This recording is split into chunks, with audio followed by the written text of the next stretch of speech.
Before we get to the lineup for today's game, Chris Gittens was placed on the injured list. He rolled his ankle when he stepped on his bat yesterday. So the lineup for today's game is a little bit different than we expected. Giancarlo Stanton will be the DH today. It was expected he was going to play the outfield, but he will shoot for playing the outfield in the Miami series that's coming up.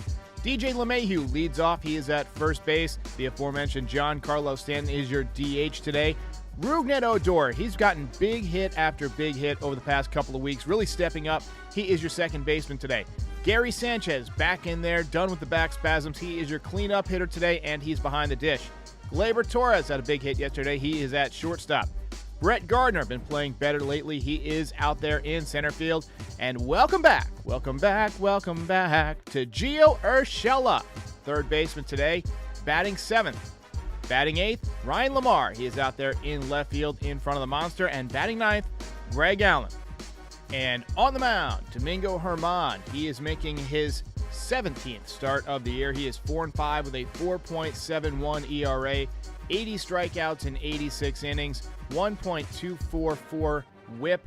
Let's be honest, he's worn down a little bit over the last couple of weeks. He has not been the same as he was earlier in the year. This was to be expected. It was a problem back in 2019 when he got off to such a hot start, and then he didn't pitch in 2020. He has definitely shown some signs of fatigue. We need him to step up today against Boston so we can get the split.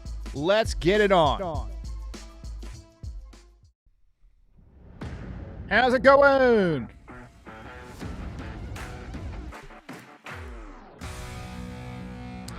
Well, we got a watch party today. First of all, I want to say thank you for 15,000 subscribers. We hit that milestone yesterday, so let's hear it for the audience. A nice round of applause for you guys.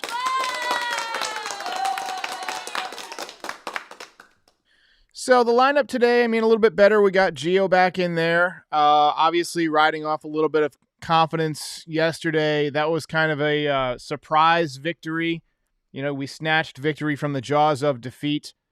But 2 nights ago, we snatched defeat from the jaws of victory. So overall, I'm looking at this series as a -1 so far. I feel like you should have won the first game, and you didn't. And then yesterday you should have lost, and you didn't. So that middle game where you lost is the -1. You can get back to even today, pick up a win. So we'll see how it goes. Pedro loves the layout. Appreciate that. Sam Jacobowitz, how's it going? Hello. Hello there. We got Lori C in the chat. And we've got Gio the God back in the lineup. So just to make things a little bit more interesting today, I'm introducing something else as part of the game day package here. So we'll have different topics for each inning for the audience. Appreciate the super chat, the dono from Jack. So first inning, we'll talk about the top prospects that you don't want to give up. Let me remove the comment for a second. Which 2 prospects should be untouchable at the trade deadline? Second inning topic will be best Yankees home runs since 2000. Third inning, we'll do are UFOs and aliens real? We're not talking about Jason Dominguez. Fourth inning topic for the audience will be trade or keep Aaron Judge. And then the fifth inning, we'll do best scary movies, horror movies, and shows. Just scares the crap out of you. I want to hear about it. Sixth inning, if we make it this long, favorite non-Yankees players of all time. Seventh inning, we'll talk about the most punchable faces in baseball history. Most punchable faces. Jonathan Papelbon has got to be right near the top of that list. Eighth inning, we'll talk about your favorite prospects who never became stars. For me, Ricky Leday, Nick Johnson, and probably Phil Hughes would be the big ones. And then ninth inning, we'll just do your overall game reactions at that point. I will take periodic commercial breaks to stretch my legs, walk my dogs, things like that. But I will have the game up here on screen for as long as I can. So Red Sox are taking the field. And let's put up the first inning topic.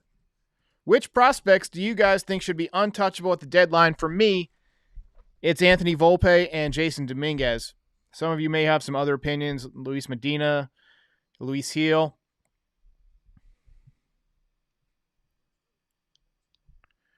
First pitch to LeMahieu was outside. So I'm watching on the MLB TV app. So for best experience, tune in with my play-by-play. I'll try and do play-by-play for the first inning or two until I lose track. But that'll kind of allow you to set your audio to me. Jake Simmons is in agreement, Volpe and Dominguez. Depressed Yankees fan wants to hang on to Medina. This one by LeMahieu is drilled into center field. It's one hop off the outfield wall in the deepest part of left center field, 379 feet out there. One hop off the wall for DJ. He's in there with a leadoff double. Attaboy. I forgot to add sounds for like hits and stuff. So next time we'll do more of that.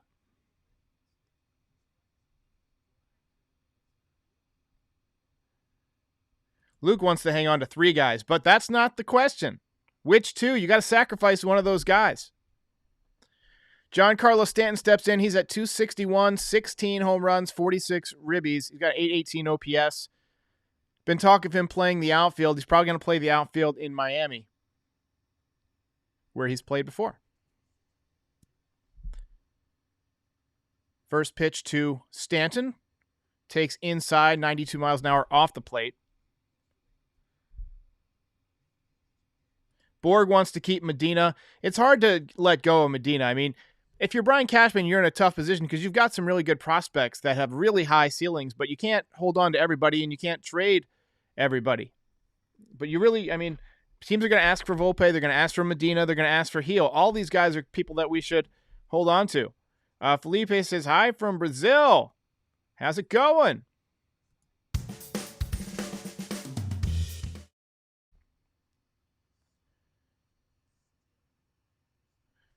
It'll be a 1-1 to Giancarlo Stanton.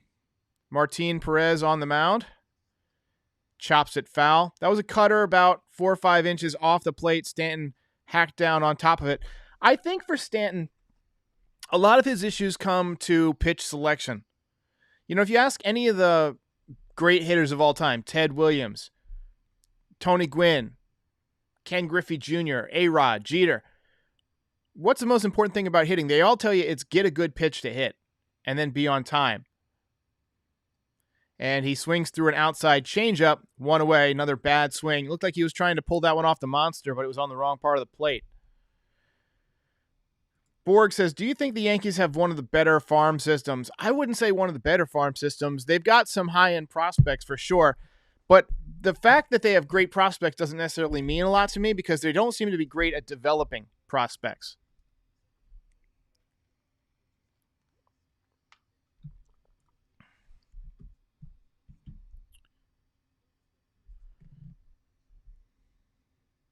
Yankees do look a little concerned.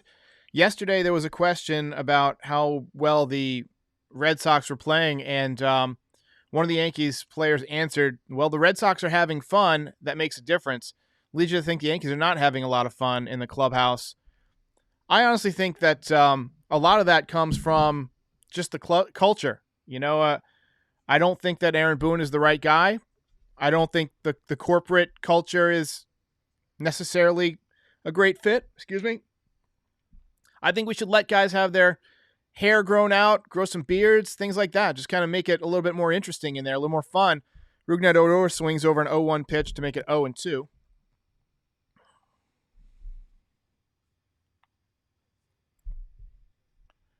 Raphael Go says, hello from Singapore. So apparently this channel's pretty big in Singapore, and the Manscaped 4.0 products just launched in Singapore, so check that out. It'll be an 0-2 to Rougned Odor. And he reaches and pops it up. Seacult says, where is Judge? He is still on the COVID injured list. He's tested positive for COVID. Creeper59 Gaming says, Stanton is like a magician who can't do tricks. Ouch.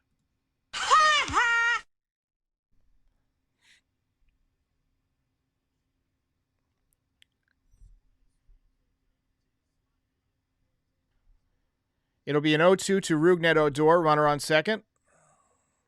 And he swings at a pitch that bounces in front of home plate. Again, got to get a good pitch to hit. And there are 2 away. Bad swing. Yeah, that was a breaking ball. That hit the front part of the batter's box for right-handers, like on the line. How is that a good pitch to swing? That was never a strike. You have to be able to tell from the trajectory, even though that was a breaking pitch, you have to be able to tell that that was going to be a ball right out of the gate. Gary Sanchez back in the lineup. He's played 75 games this year. He's hitting .219, 17 home runs, 37 ribbies. One thing I notice about a lot of the Yankees players is they have very low RBI totals. They just don't drive in runs.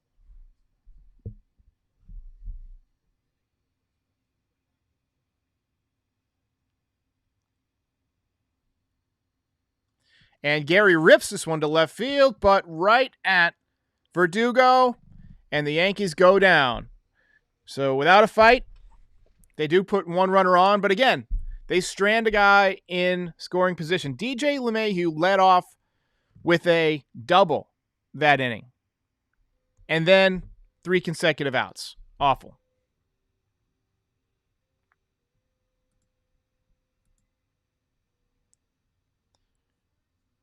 Somebody's impersonating me in the chat with an account. Those will get banned because YouTube can delete your account for that. So don't do that. That person is banned. Doesn't matter who they are. No Name says Marcus Thames needs to go more than anyone. Yeah, Marcus Thames, I don't know how he's still here. I mean, the team has just stunk on offense all year. I mean, all year. Can't hit with runners in scoring position. Don't really move runners over. Last night, I mean, they won, but it was kind of like a bloop here, a duck's north there. I think they're David Cohn had a point. He said the BABIP, batting average on balls in play gods, were on the Yankee side yesterday. But a couple of bad at bats for Yankees in that inning.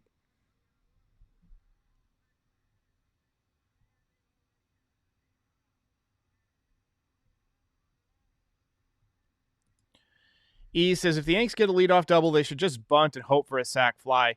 I mean, you know, the Yankees don't like to bunt, but we've seen it work out a couple of times, you know, over the last few weeks. Bunting is back in vogue, I think, just because of the shifts and because of the amount of strikeouts. It makes sense to bunt now and then. Lineup for the Red Sox: Kiki Hernandez, Jared Duran, Xander Bogaerts, Devers, JD Martinez, Alex Verdugo, Hunter Renfroe, Christian Vasquez, and Franchi Cordero at first base. And they go righty, lefty, righty, lefty, righty, righty, lefty, righty. I mean, they go righty, lefty all through the lineup. Domingo Germán, 4-5 on the year, 4.71 ERA. Too many home runs. 17 home runs allowed. This is his 17th start. He's writing something in the dirt. I hope it's instructions on how to get guys out. He has had pretty good control this year. He started off the year really, really strong, but I think he's wearing down. I think he's getting tired.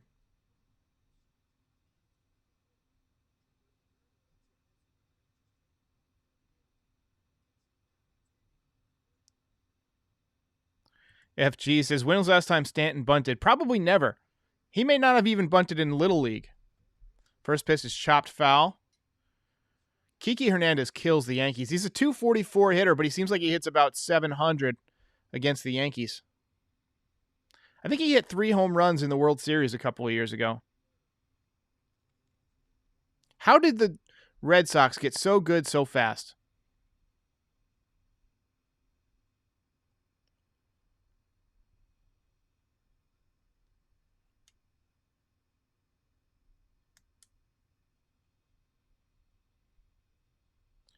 C Cult says Yankees should make a trade for John Gray.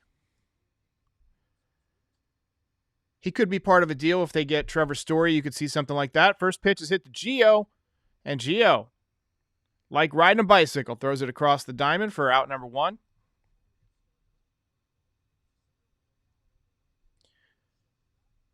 Borg wants a manager change. I 100% agree. I wholeheartedly agree.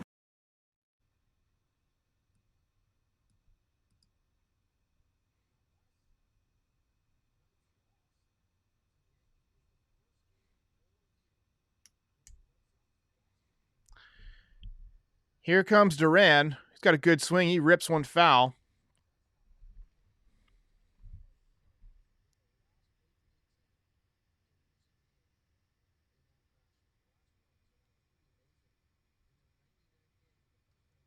I'm watching the chats come in.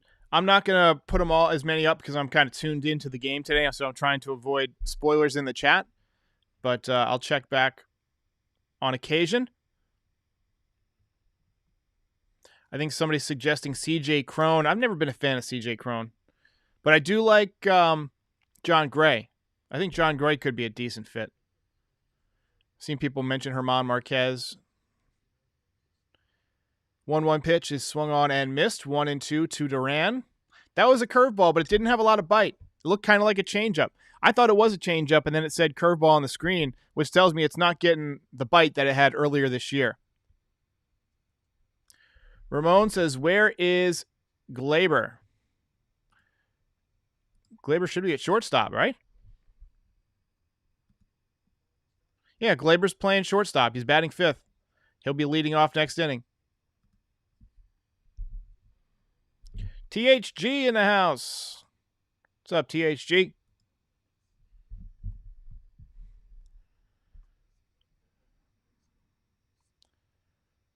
One-two pitch from Herman. Chopped foul.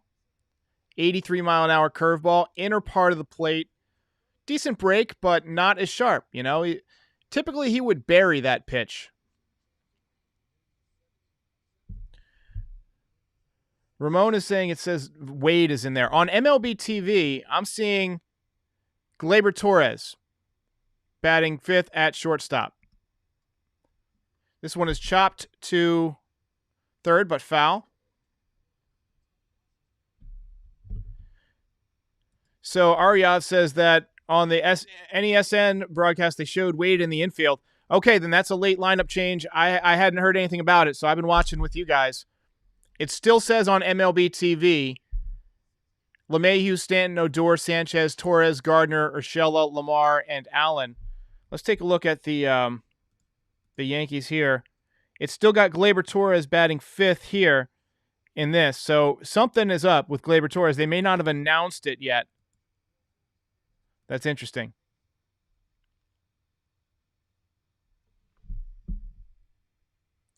Ian says he's watching from Germany. Well, hello, Mr. Deutschman. Guten Tag. That's what I meant to say. Guten Tag.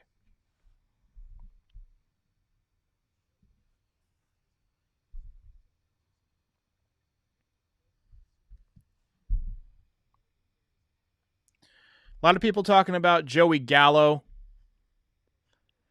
And I wouldn't mind Joey Gallo, but I wouldn't overpay for Joey Gallo.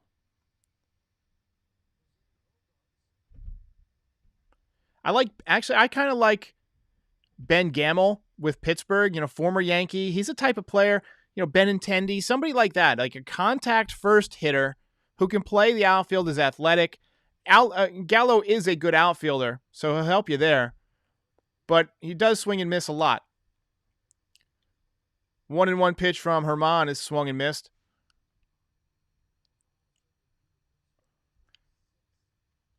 Two outs here in the bottom of the first. Xander Bogaerts hitting .311. 13 pitches on the inning for Herman as Bogaerts steps out. Tim Burns says Dominguez and Wells should be untouchable. You guys want to skip right ahead to the trade talk inning. Mostly, I just want to keep. I want to keep Volpe and Dominguez. Those are my two guys. I wish they wouldn't trade Luis Medina or Luis Gil, but you're gonna have to give up somebody if you want to improve. That's why I think this year the Yankees should hang tight or they should sell. I don't see them winning much this year. You'd have to make major. Now, if you can get 3 or 4 guys, without having to really gut your system, that would be a move that you could look into. Hey, we got a super chat from Rosie1Billion. Thanks for being smart, unlike other hosts. So I appreciate that.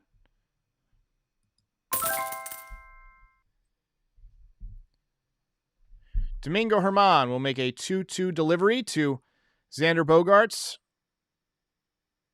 Fastball, 95 miles an hour, popped up to center field.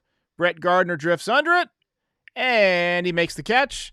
And we are through 1 with no score. And we're going to change the topic. Inning number 2.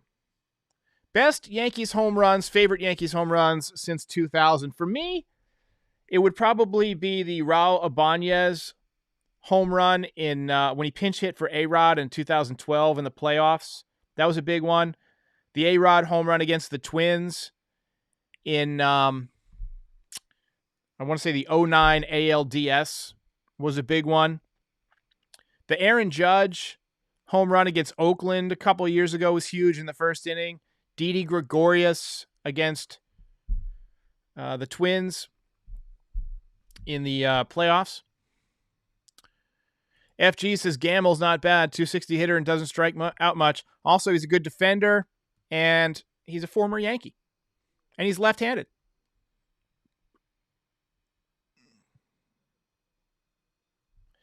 Jason Jaquez says Florial potential, Curtis Granderson. I've seen some people mention that. I don't know. I think he'd be more like a Bernie Williams who doesn't switch hit. Like, I see Bernie Williams. I don't know if he'll hit for as high an average as Bernie did. Bernie was more of a contact guy. I could see Florial being a Granderson type. I don't think he's a 40 home run guy, but the way he uses left field and the way he plays the outfield, both great. His potential to me is unlike, I can't think of any recent Yankees where he lines up. I would think he'd be more like somebody like a, let me just think of somebody around the league who, I really can't think of anybody. He's just such a unique character. I could see him hitting like 230, or I could see him hitting 280. I could see him hitting, 20 home runs or, 30 home runs, maybe stealing 25, 30 bags. But I could also see him being a strikeout machine. But he does walk a lot. So he's just kind of an interesting mix, and he's a great defender so far, what I've seen. Eric C. says, what up? How's it going, Eric C.? For those of you who are Patreon members and are waiting for the Sunday Patreon vlog, that'll be coming this evening. And Glaber's in there, so I guess we can put the kibosh on the Glaber got pulled out of the game rumors. 85 games this year. He's batting .243, 6 home runs, 36 ribbies.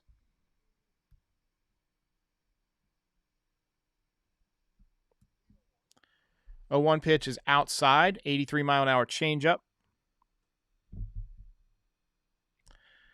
Alexander Patton says Boone's 2003 walk-off. Yeah, that was an amazing walk-off.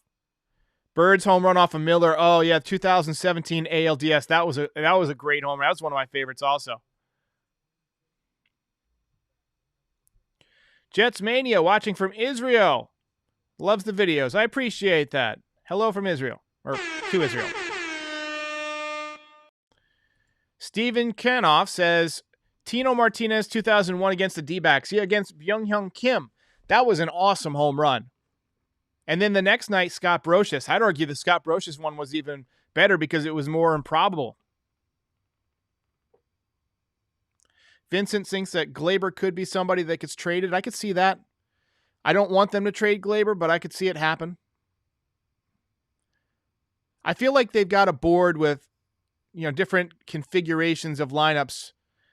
And if the Yankees pull the trigger on anything, I think they could pull the trigger on multiple deals. I could see like where they have 2 or 3 deals that get announced within like an hour or two of each other. I could see that. That's happened before in baseball. The Red Sox did that in 2004, and it really helped them right around this time. This pitch is outside. Looks like an 89-mile-an-hour cutter off the plate, but gets called strike 3, and Glaber goes down looking. And that'll send up Brett Gardner, who's looking to get off the interstate. He's batting 199. Alexander Patton says the Jeter walk-off against the D-backs. Tim Burns says the wild card home run from Didi. A lot of people also forget the Didi grand slam that he hit, where he had the weirdest, longest bat flip ever.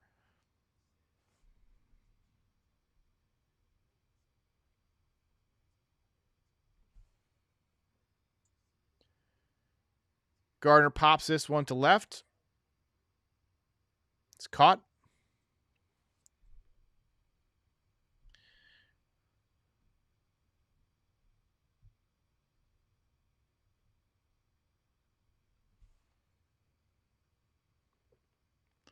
Rory Lynn says Yanks need to get rid of Brett Gardner.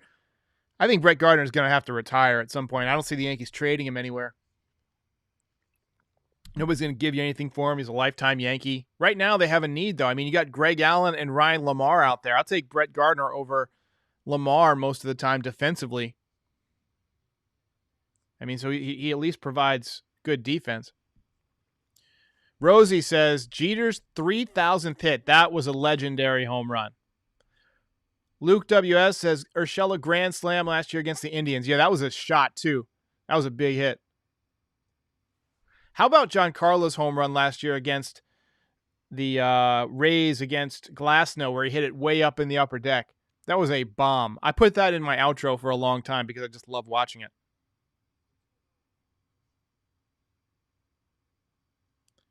Gio Urshela up at the plate. He's got a 2-0 count, hitting 275 this year. He's been pretty consistent. 275 hitter with occasional power, good defense as he rips one to third, but Devers up with it. Loops it across the infield, and that'll do it. Jets Mania says when Judge broke the rookie home run record. Yeah, I think that was off of Stroman, Marcus Stroman. Alexander Patton, surprised it took anybody this long to say this. Matsui, 2009 World Series Game 6. Greg Petris says, Tino grand slam against San Diego. That was 1998. That one doesn't qualify for the 2000s. That was 1998. Ramon Vlog says DJ's home run against the Astros. I believe that was Game 6, maybe? Tied up the game late.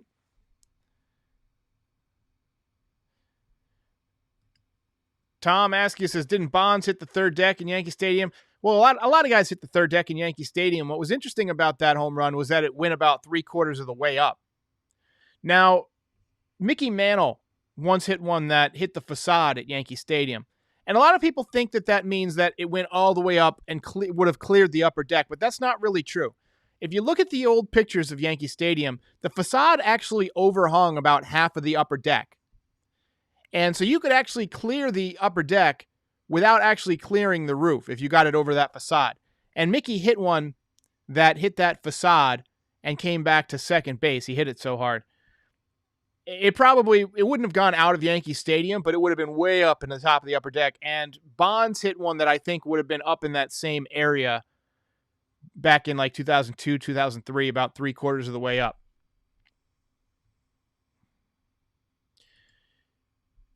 Yankee says, A-Rod off the camera glass in Philadelphia. I believe that was Game 3. That was the first ever World Series home run replay, I believe. Will R says, look up Russell Brandon. I don't need to. I remember that one when he went in the fourth deck up there into like the luxury suites. That was a shot. Russell Brandon had some real power, played for Seattle. I think the Yankees might have had him for like 5 minutes too.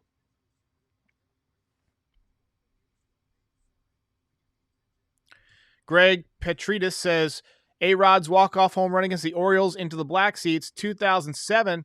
Yeah, so that was first week of April 2007. He hit 14 home runs that month. That was a good month. First pitch from Herman to Devers is inside.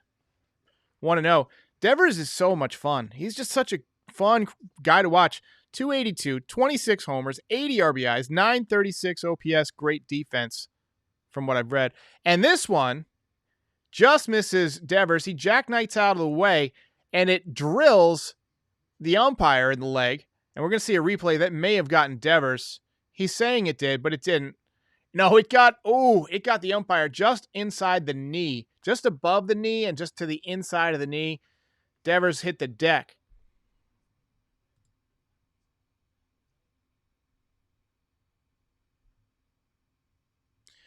Rally Rod said, did somebody say A-Rod? Yeah, we had a few A-Rods. Alexander Patton says, Judge hit an absolute bomb in Seattle in 2017, top of the upper deck. He also hit one 495 feet at Yankee Stadium. Glaber calls off everyone for the pop-up to left field and makes the catch, and Devers is retired. That'll bring up J.D. Martinez, batting .302 on the season.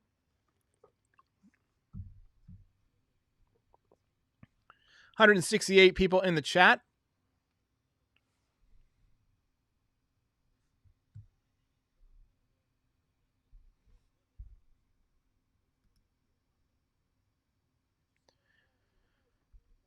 J.D. Martinez is just such a good hitter. Just a classically good hitter. And he hits this one well towards left center. And Gardner makes the catch. 2 away.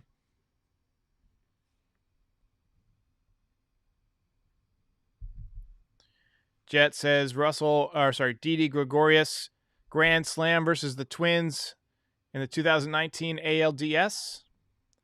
I love the bat flip. He just kind of he hit it and just kind of threw it. It was fun. That'll bring up Verdugo, number 99, copying Aaron Judge. Hitting .272 on the year, 9 homers, 36 ribbies, 751 OPS, and a really, really shaggy beard and a gigantic chain.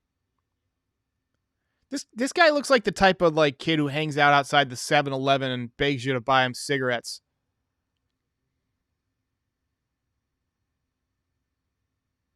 He just looks like a jerk. All right, 1-0 pitch. Breaking ball outside corner. Tom Askew says, Herman's stuff looks flat. Hashtag Tommy Gunn. Yeah, Herman, he's getting outs, but his stuff does not look anywhere near as good as it did earlier in the year. 1-1 pitch has popped up. But I will say this. No hits, no runs through 1 2/3. FG says, Judge's bomb against the Mets in Citi Field. Yeah, that was crazy. Way up there in the upper deck. Verdugo taps this one foul. Borg says, Verdugo looks like Post Malone.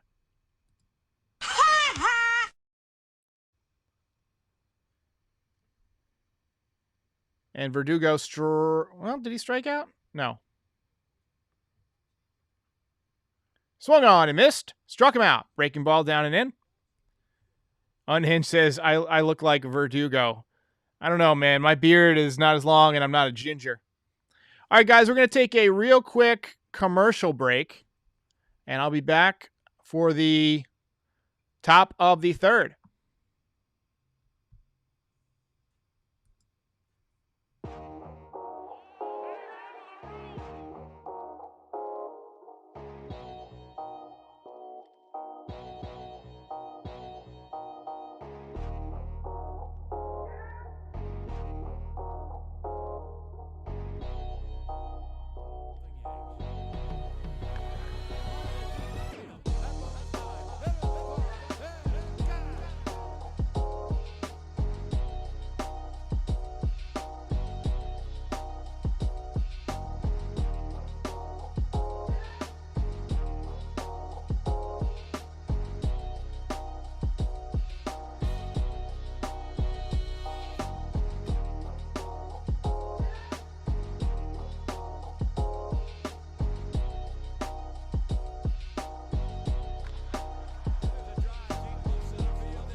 On the broadcast, they're saying that Gittins was placed on the IL today with a right ankle sprain. I mentioned that in the lineup.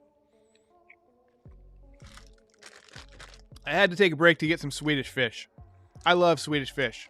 A couple years ago, I was in Vegas, and I bought like a 10-pound bag of Swedish fish. I mean, the thing was like as big as my suitcase.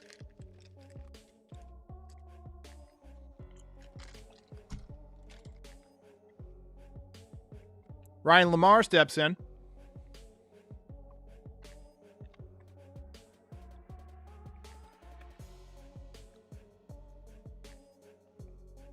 Danny Corner says, when is the MIG coming back? The notorious MIG, Miggy Andujar. You know, I don't know. He's out with a wrist injury, so could be a while.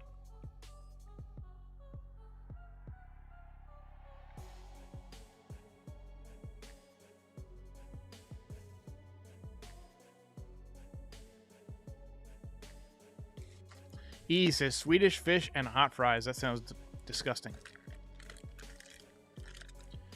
All right, so this inning's topic, UFOs and aliens. We had that report come out a couple of weeks ago. 143 out of 144 cases that the military encountered couldn't be identified. I want to hear what you guys think.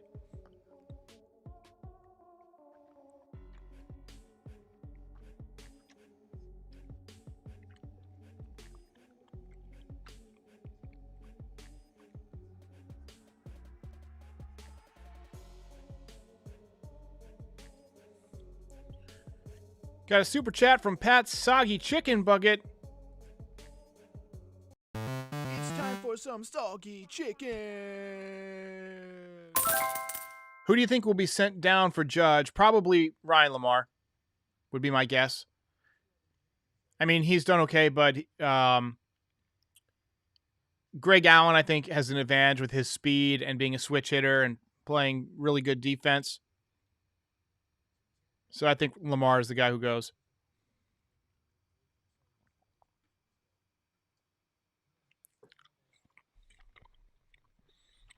So Greg thinks aliens are real, but they're so far away that we'll never see them. You're making the assumption that space is real and distance is real, and it may not be.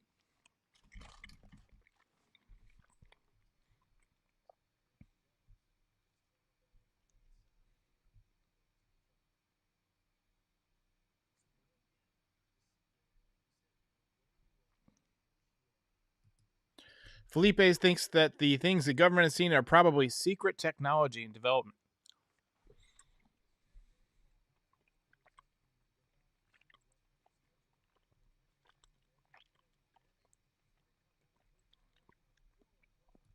Rosie says, do you think it's weird that the UFO only sit on us, U.S. military, and nowhere else?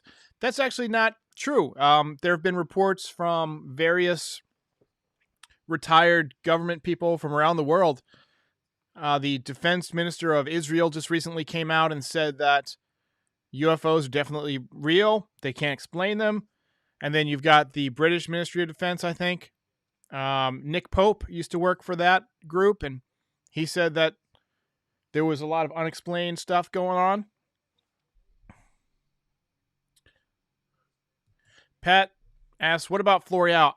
I think they're going to keep Florial around. I think he's shown he can play at the big league level and be impactful, although he's out of the lineup today against the lefty.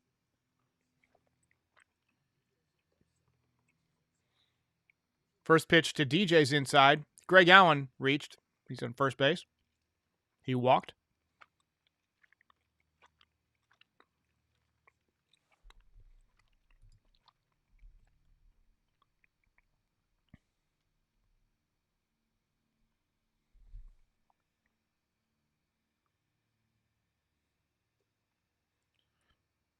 Cutter outside makes it 1-1.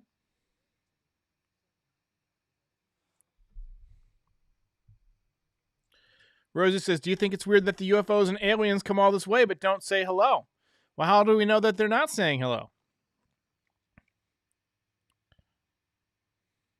Maybe we just can't receive their hello. This one's fouled away. I think I would be careful if I went to a planet full of humans, seeing how much they enjoy killing each other.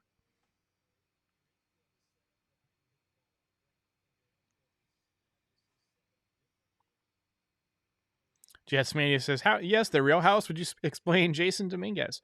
Dominguez has a 9-game hitting streak for Tampa. If he picks up a hit in his next game, it'll be 10 games, and I'll do another Martian tracker.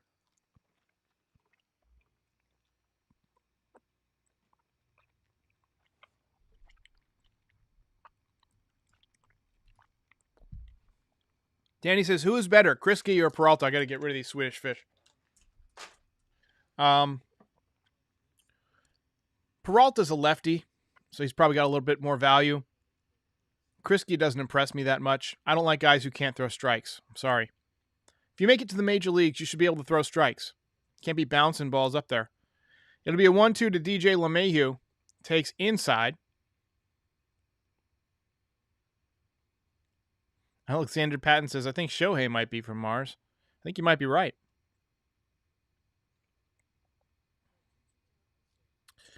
FG says, and no doubt there are worlds in vastness of space that have intelligent life. They would have to solve some great problems of physics to get here.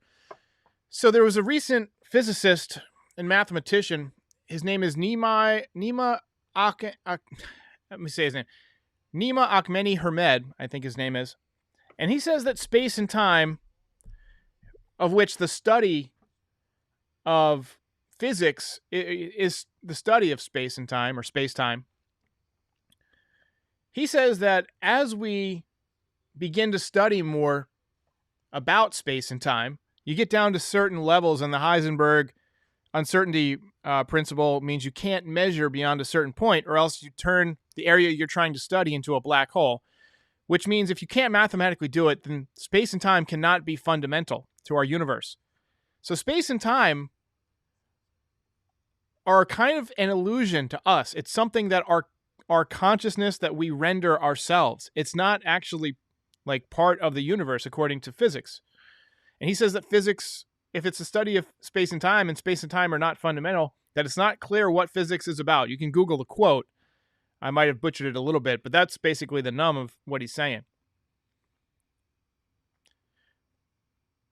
As DJ strikes out on a terrible call. What the hell? These umpires are just... Is it just me or the umpires have been really bad this year? Is it because they didn't have a lot of practice last year? Is it because it's too hot out there for them to be standing around? We have the technology to do robo strike zone. We should just do that.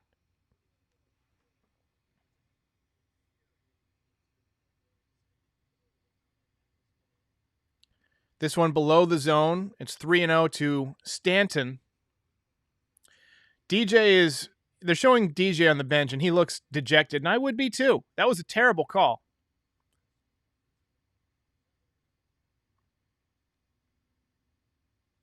I tell you what I like about Florial.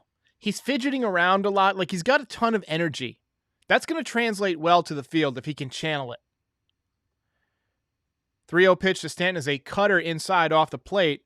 First and second, nobody out, or 2 outs.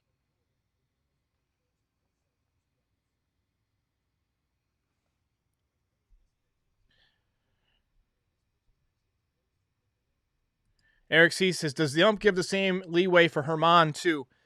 Not so far, he hasn't. I mean, the umps have been bad for both sides all series, for sure. But this inning in particular has been bad against the Yankees. This game, really. But it's a long game. Maybe we'll get a call later on. I tend to not overreact too much to the umpires because it goes either way. You know, over the course of a full season, it tends to even out, at least on strikes and balls.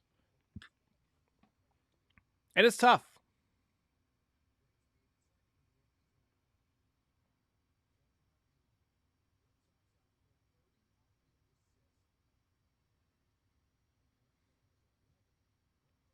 Connor says, how far behind are you? I'm watching on MLB TV, and it's, I clicked live, so right now it's a 1-0 count to Rougned Odor. Runners on first and second with 2 outs, so, you know, I'm right around probably a few seconds behind, but maybe not too much. It'll be a 1-0 pitch to Rougned Odor from Martin Perez. Sinker low, 2-0.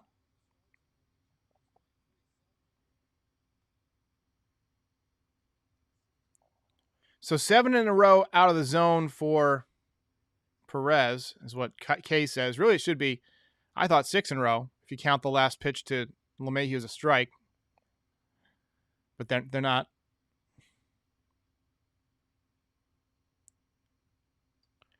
Rougned bloops it. Base hit. Into center field. Allen will score. Yankees go up 1-0. 1-0 Yanks. My kind of team, Charlie. It's my kind of team.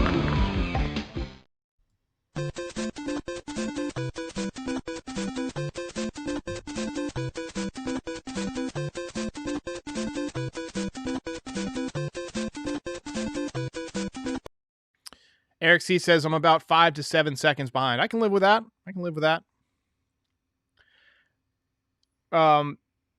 Louis C.K., I know he got canceled or whatever, but he had a great skit one time where he was talking about people who are impatient with the internet. He's like, it has to go to space. Can you give it a second to go to space? I love that.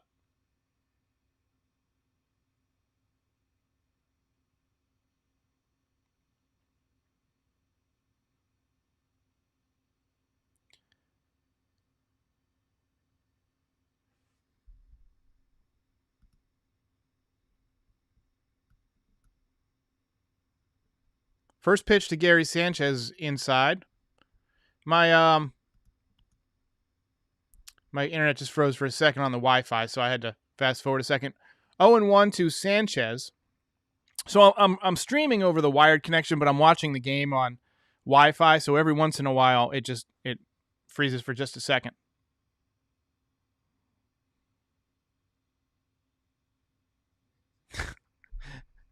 Thomas says, I don't give up about them damn ducks. Gamby? Anybody else watch Vice Principals? That was a really funny show on HBO. PXNA is calling the Gary bomb. Calling the Gary bomb. If he hits one, I'll send you a t-shirt.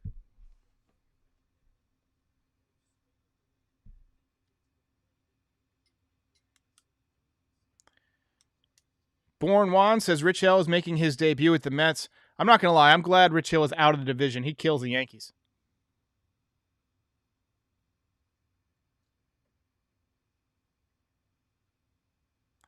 Creeper also calling a Gary home run.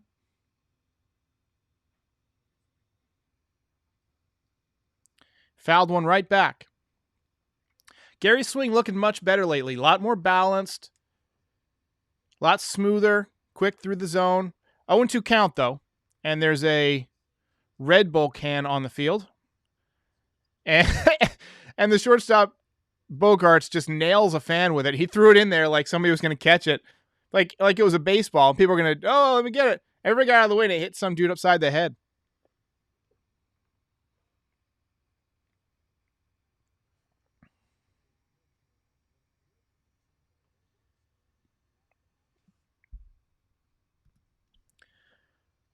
Sanchez back in. It takes forever for Sanchez to get back in the box. Human rain delay.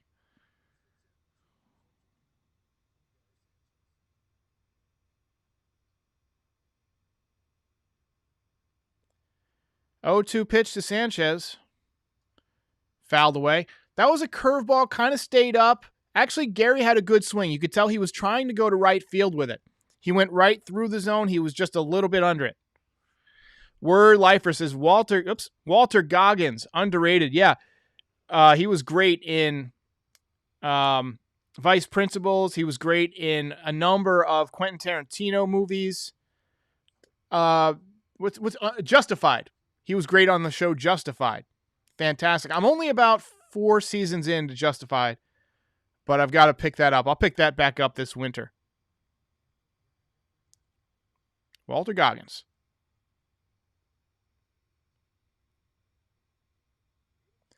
0-2 from Gary. Swung on and missed. Curveball in the dirt.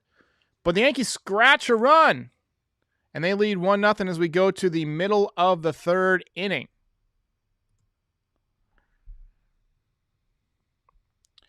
Felipe says, bad swing. Yeah, that was a bad pitch to swing at, too. It was in the dirt. I mean, if you look at the thing on your screen, you can see where the actual pitch was below the zone. And he just chased. That's what happens sometimes.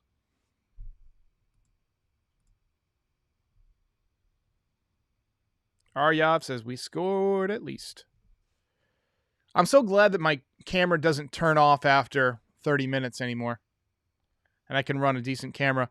Last night I realized I was a little bit out of focus. I've been setting up and stuff like that, and I tweet. That's 2 times in the last week I've been out of focus. So I have to do manual focus where it shows the like frame on the screen. So I'll be I adjusted it this morning. It looks good. So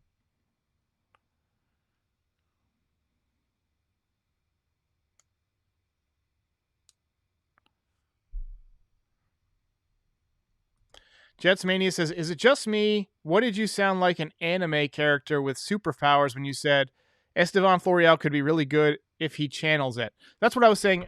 I don't really get the anime thing because I don't watch anime because I'm a grown man.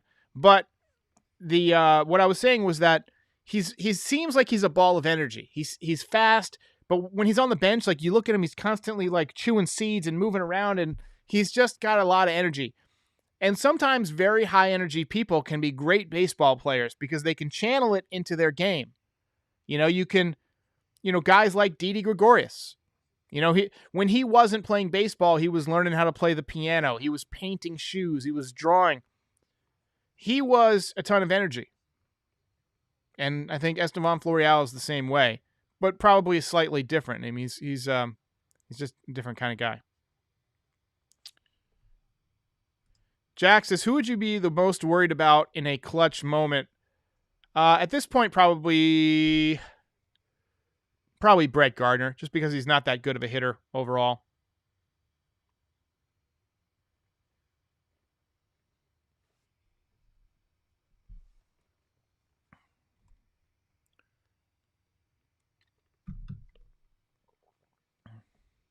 Hunter Renfroe steps in. He's got 87 games this year, hitting .256, 15 homers. Domingo Germán yet to allow a hit.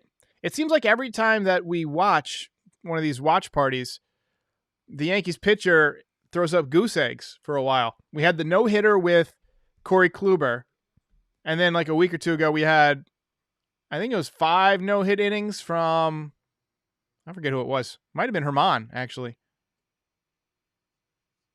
Maybe it wasn't. I don't remember who pitched the last time we had one of these.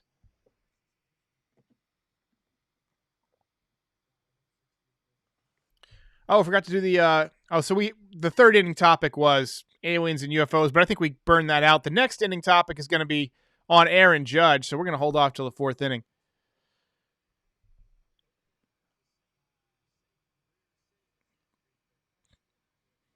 Lori C does not get the whole anime fascination. Yeah, I never really did anyway, or either. 3-0 pitch is on the outside corner for a strike, 93 miles an hour at the knees. Rosie says, next topic, let's talk about favorite cookies. All right, let's talk about favorite cookies. I like the, I think they're just called like Italian cookies. They have 3 layers, and it's kind of like a cake and a cookie at the same time. As this pitch is a slider outside, curveball maybe? Curveball outside, and batter walks. So runner on first, nobody out. They're like squares. They're cubes, and they're 3 different layers of like a cake, but on the outside it's kind of like a cookie. I think they're technically a cookie. Cake cookies, maybe. Those are my favorite. I also love to go to the Alamo Draft House, which is the local movie theater by my house, and they make these chocolate chip cookies that are like the size. They're like the size of this mouse pad. I mean, they're gigantic.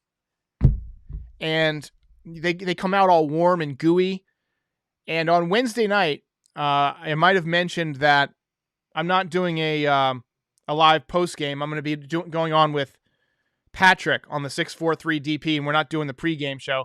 It's because I'm going to be at Alamo Draft House. I'm going to see Jaws with my buddy Justin. Justin was on the podcast one of these times. He's definitely been on my other podcast, STREAMSKI. But We're going to go see Jaws in the theater, and I will get a couple of chocolate chip cookies. 1-0 pitch from Herman is at the knees, maybe a little bit below the zone for a strike. Sinker. Cade says it's basic, but chocolate chip is just different. Yeah, it's just a delicious cookie. Nicholas loves the rainbow cookies. King John says we need a double play here. I agree. I wholeheartedly agree. My dad likes those 3-inch black and white cookies. Those are good. Mr. Wells says Pepperidge Farm with the jelly in the middle. Yeah, I like the strawberry ones. This one is popped to right field. Allen makes the catch.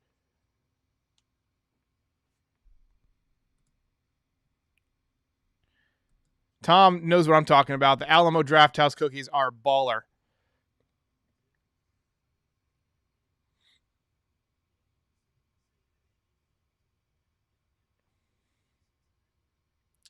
Franchi Cordero steps in, batting 177, 1 home run, 9 RBIs.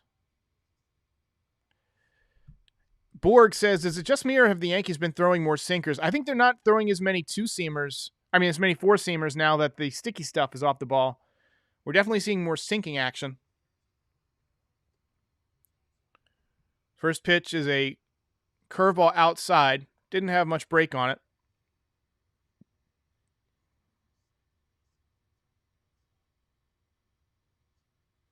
Word Lifer says, cookies are all right. Brownies are where it's at. I do love a good brownie. Luke WS says, Panera has good cookies. Yeah, Panera bread. I like their turkey bacon bravo. It's like bacon and turkey and a little bit of lettuce, and they've got some kind of like a sauce it's very tart. And I do usually get cookies there too. Henry Chiansky likes the Girl Scout mince. All right, so for the rest of this inning,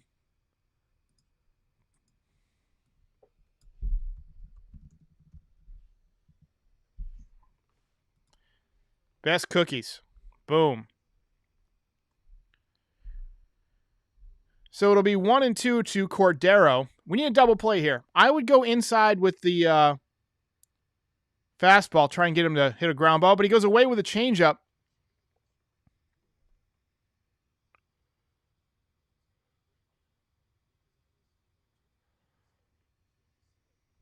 Yeah, that was a good changeup. On the knees, outside corner. Not a ton of break, but a little bit of fade arm side, just off the corner. Great pitch. Got the strikeout, and that'll turn the lineup over. Kiki Hernandez steps in.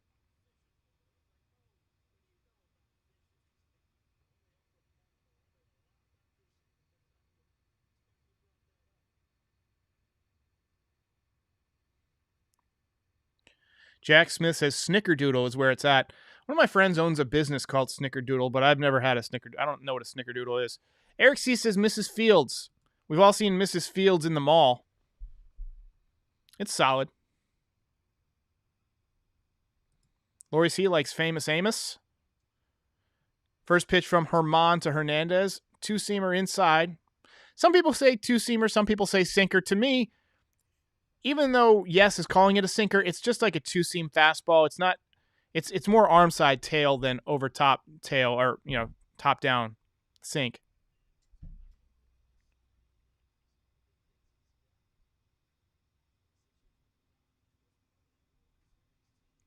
Tom Askew says, looks a little bit like my changeup, only it's not in a parking lot somewhere. Ramon Vlog says, would you want Story and Gray or Gallo and Gibson? That's a good question. Probably Gallo and Gibson. I want the left-handed bat.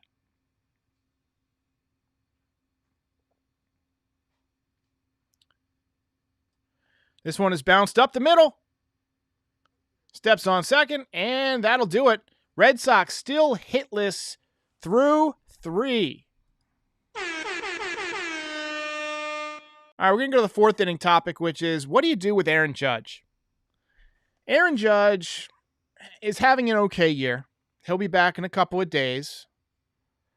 But he basically has been injured the last 2 or 3 years. He's not the same guy as he was when he first came up, 50-plus home runs. I mean, he's probably going to hit 30-something, low 30s this year now that he's missing some time. He's got, I think, 21 home runs. Yeah, I could see him hitting 10 more home runs. You know, you're talking 31 to 35 home runs for Aaron Judge, tops. Good defense, good arm, but he's going to be 31 when he's a free agent. And somebody had a great comment, I think it was Douglas Rao, who said that he's going to be the same age that Robinson Cano was when the Yankees let him go as a free agent. And I just been debating it in my head. Like, it would be so hard for me to let Aaron Judge go, and it would be so hard for me to trade him. But it might be the better move long-term for the franchise. I don't know that the team needs to rebuild, but they definitely need to improve. I think Judge is probably part of the solution. So I probably wouldn't do it. But when he becomes 31, do you re-sign him? Depends on what he wants, and it depends on what happens between now and then. If he was a free agent this year, I'd re-sign him, but I wouldn't give him more than like 4 years. Caleb says, trade him. I just want to take an inventory here. Word Lifer says, ship him. E says, trade him. Can you imagine a couple of years ago that people would be saying this?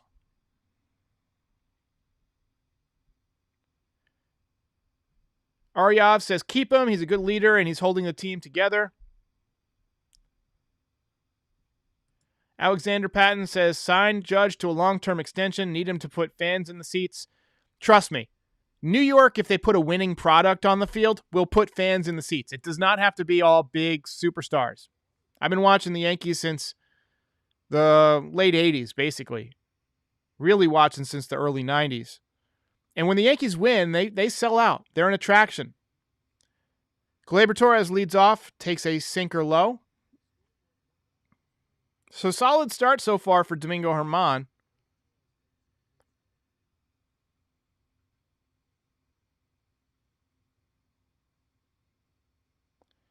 One-zero pitch is a breaking ball in the outside corner for a strike. Gleyber at 242, 6 homers, 36 ribbies. 0 for 1 on the day. Struck out looking. Bad hack at a pitch above the zone. We've seen too much of that from Gleyber Torres this year. Bad hacks. Jack wants to trade him for some young major league talent.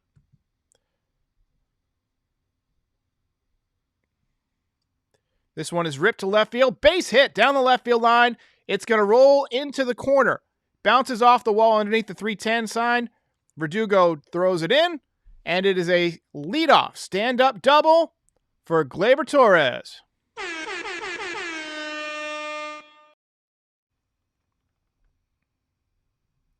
Robert Rothberg wants to put Judge in a San Francisco Giant uniform. It'd be interesting to see what they'd get for him. Not So Family Fun Vision says, I feel like Judge is going to turn into Stanton, so I don't know if I want to keep him. I mean, that's a valid concern. It really is a valid concern. We haven't seen a ton of really huge Major League Baseball players ever. I mean, we've seen a few of them. Dave Winfield, he obviously had a long career, but that was a different game back then. So the Yankees put a man in scoring position to lead off the inning once again. They did this in the first inning, and they stranded DJ. Let's see if they can get him on, or get him over and get him in. Gardner steps in. Be interesting to see if Gardner's bunting here. He is. He bounces it towards third. Fielded by the pitcher, Perez. He fires to first and gets him. So good job by Gardner. They get the runner over. Let's give him a round of applause for a good at bat.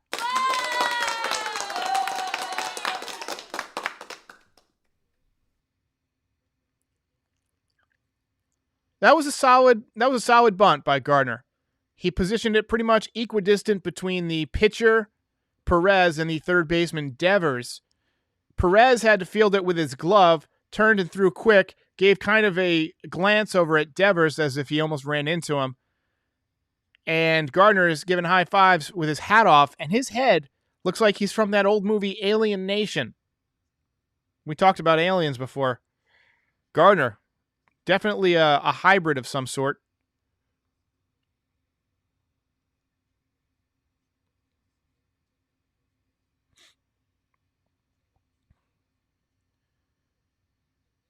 First pitch to Urshela, down and in, 92 miles an hour. Urshela grounded out to third his first time.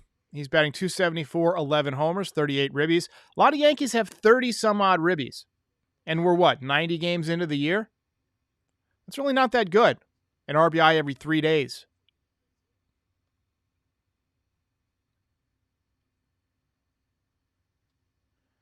And Gio rips it to left field and deep off the top of the wall. It gets away from Verdugo. Glaber's going to score.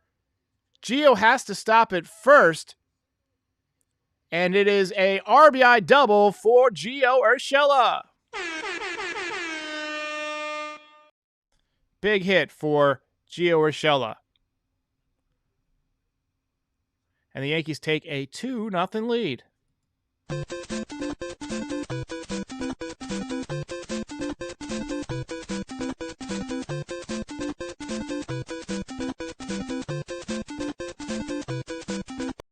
That was about a foot away from being a home run. That looked like a really inside pitch, too. Just really dropped the bat head on it. That'll bring up Ryan Lamar. First pitch to Lamar is right down the middle. He bounces to short. That's going to be a double play. To second for one, on to first. Double play, and the Yankees go down in the top of the fourth, but they do score a run. They lead 2-0, 4 hits for the Yankees on the day as we are approaching the halfway point of the game. Peter Pastore says, when is Sevy coming back? Your guess is as good as mine. He faced some hitters on the side, sim game, a day or two ago. But we're getting to the point in the year where he needs to start pitching soon or he's not going to be stretched out.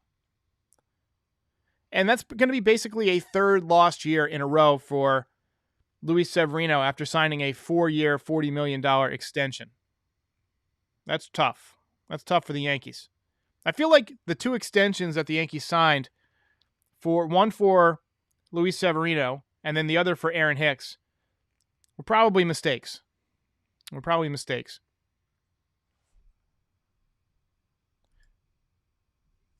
Corey says, mad double plays. Yeah, Yankees, last I saw, led the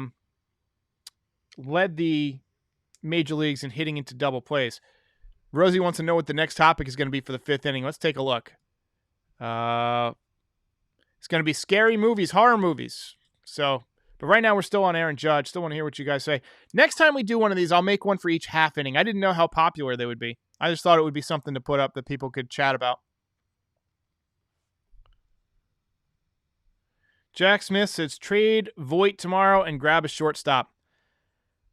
I'm with you. I would probably trade Voit if they could get something for him because I don't think long-term he's going to be healthy.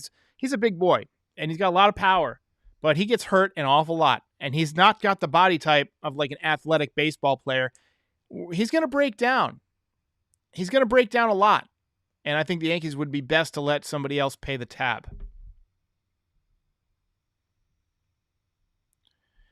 Word Life wants to move Judge to Seattle. I don't think Seattle would trade for Aaron Judge.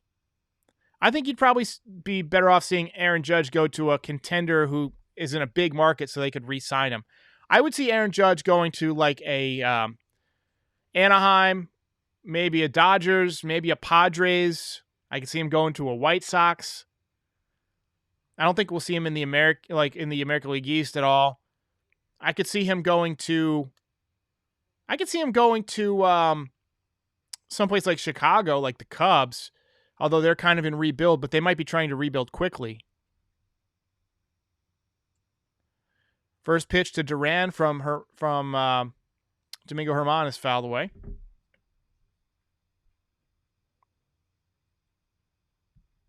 Eric C. says 2:15 a.m.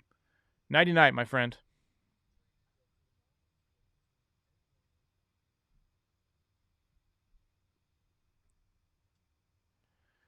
Oh, 1 pitch is popped foul.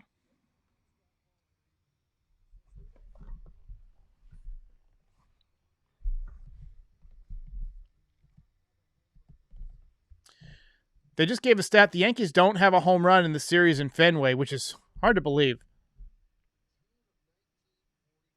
Last time they win a series in Boston and didn't hit a home run, June of 1944. Holy cow. 0-2 pitch is a high fastball. Duran strikes out. Still a big goose egg in the hit column for Domingo Germán. This seems to happen a lot when we do these watch parties. I appreciate the Yankees pitchers making it quick for me.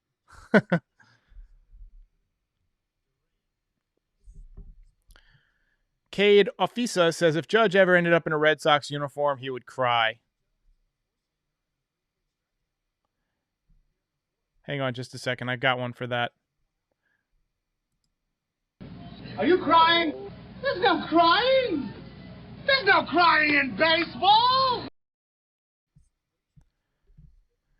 Sal Anzalemo says Herman are looking good. And I agree. He's looking good so far. His stuff has not been as crisp as we've seen it, but he's been around the edge of the zone. And Paul O'Neill's got his little white adorable dog on the broadcast. My dogs don't like to be picked up. He's kind of holding on to the cord. That's so cute. 94 at the knees from Herman, 2-1. Herman working quickly out there.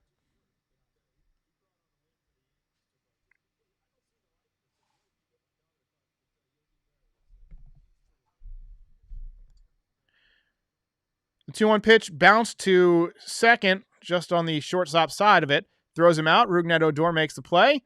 2 down.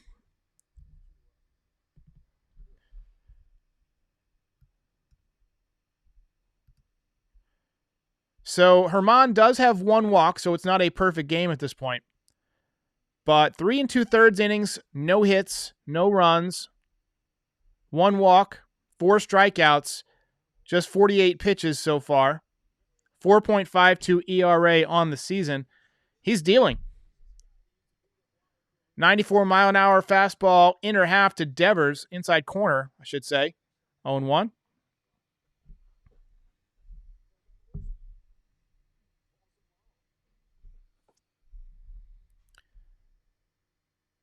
Pitch to Devers, swung on and missed. Fastball above the zone, 0-2. Devers is talking to himself. Takes a deep breath. Hey, whatever works for you, man.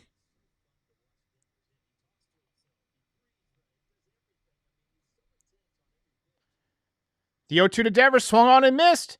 Make it 4 goose eggs in a row for Domingo Germán. Are we going to do this again? Are we going to do this again? Last night, a pitcher for the Angels came 2 outs away.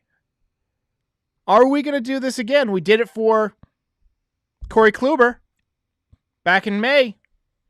I'll catch up with you in just a minute. We're going to go to a quick commercial break.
So I'm talking about Some things around the majors. Seattle 22-11 since June 13th, second best record in MLB to Houston.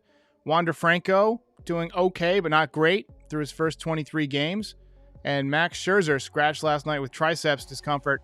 And look, it is a little too early to get too excited about a no-hitter, but it isn't too early to notice it. It isn't too early to notice it. I start to notice it around the first trip through the order.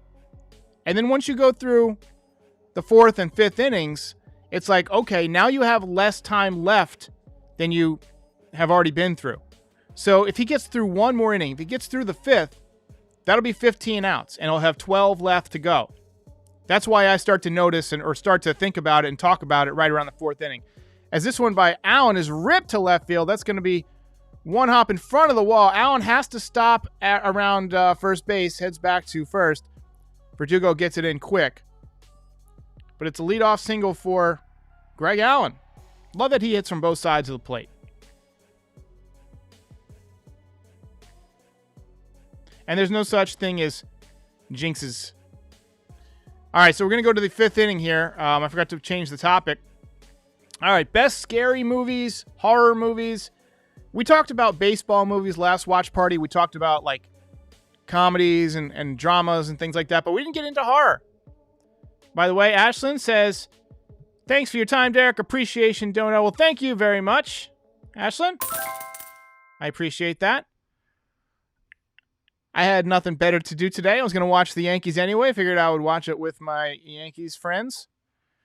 And as we were talking about, I'm kind of a horror movie fan. I like the Nightmare on Elm Street series. I like anything about werewolves is awesome. This one by DJ, grounded to third, to second for one, on to first. Yet another double play. So 2 quick outs here. That's a tough one. Double kill.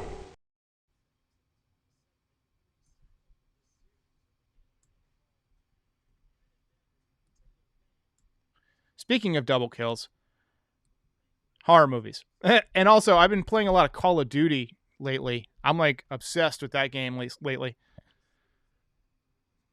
Cameron says, scariest movie, Red Sox and The Division. Womp, womp, womp, womp. OG says the Conjuring universe is good. I have not seen any of the Conjuring movies, believe it or not. Alexander Patton says The Shining is the best. They just came out with a sequel of that last year. I don't recall what it's titled, but it was great. I think it was called like The Dream Man or something like that. It was some kind of weird title. This one is bounced to first base, and Stanton wants us to move on from horror movies as he bounces out to first, and the Yankees go very quickly in the top of the fifth, showing a picture of Butter K, which is Michael K's dog.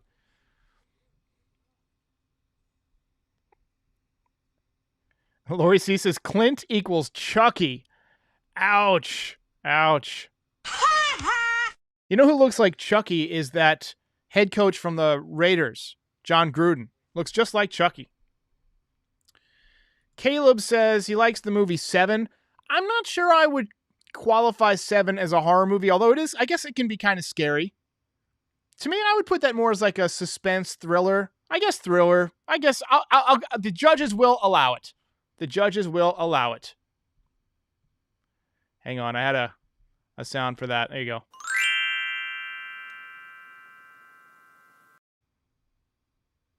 Dr. Sleep, that's what it was. FG says Dr. Sleep. It was really good. So there's actually 2 versions of it, and my wife and I watched the shorter version, which is like 2.5 hours long, and it was really good. But there's also like a 3.5 hour long version that I'm going to watch next year, and I asked my wife if she wants to watch that one again, and she said no. So that one's going to be all on me. Anthony Segarra says The Exorcist, fantastic. Saul Belly says The Thing. The Thing is one of my all-time favorites. Leprechaun, your luck just ran out. Gonna get me gold. Let's see here. Saw. To me, Saw is more like, I would have loved Saw when I was a kid because I liked those kind of like gory movies, but to me, Saw has become more of like torture porn. You know, it's like those Hostel type movies. I prefer a good suspense. I've been watching a lot of the original Twilight Zone movies or TV shows recently. They were on Netflix for a while. And those had to be scary because you didn't have a lot of practical effects. You had no digital effects, no special effects of that nature. You had practical effects that you could do, but you had a limited budget because it was 1950s television. But it was really, and it was shot in black and white. There were shadows on the wall because of like how the lights were positioned on the sets. You had, I think it was Rod Sterling come on and he would give his creepy speech as the first pitch from Herman is grounded to short. The jump throw, got him! Beautiful play by Gleyber Torres to take a base hit away from the hitter. This one was hit 2, 3, 4 steps to his right. He made the Jeter jump throw. High throw hit DJ LeMahieu right in his hat. Just a great, nice high throw right over the bag. Nice job. We're going to go ahead and give the air horn. He's been much better at shortstop.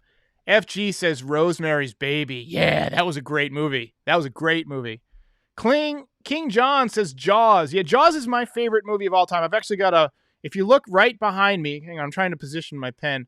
Right where my pen is pointed, right here, I've got Jaws on camera.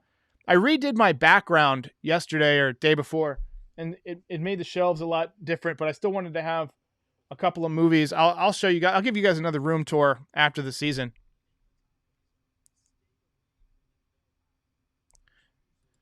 Mr. Wells says The Mist. Yeah, that's a good movie. This one by Verdugo hit well to center field, but camped under it is Gardy. 2 outs here in the 5th. Herman still at 55 pitches. He is now more than halfway. I think it's okay to notice at this point.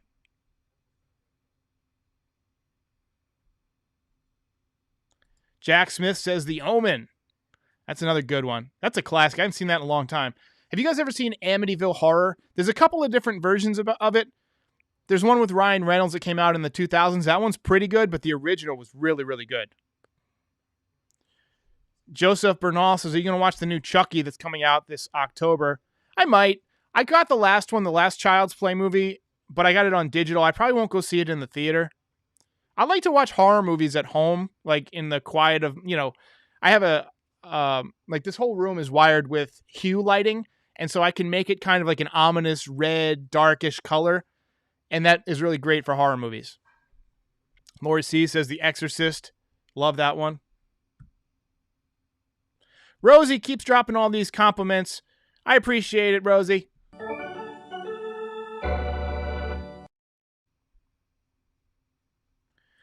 Mr.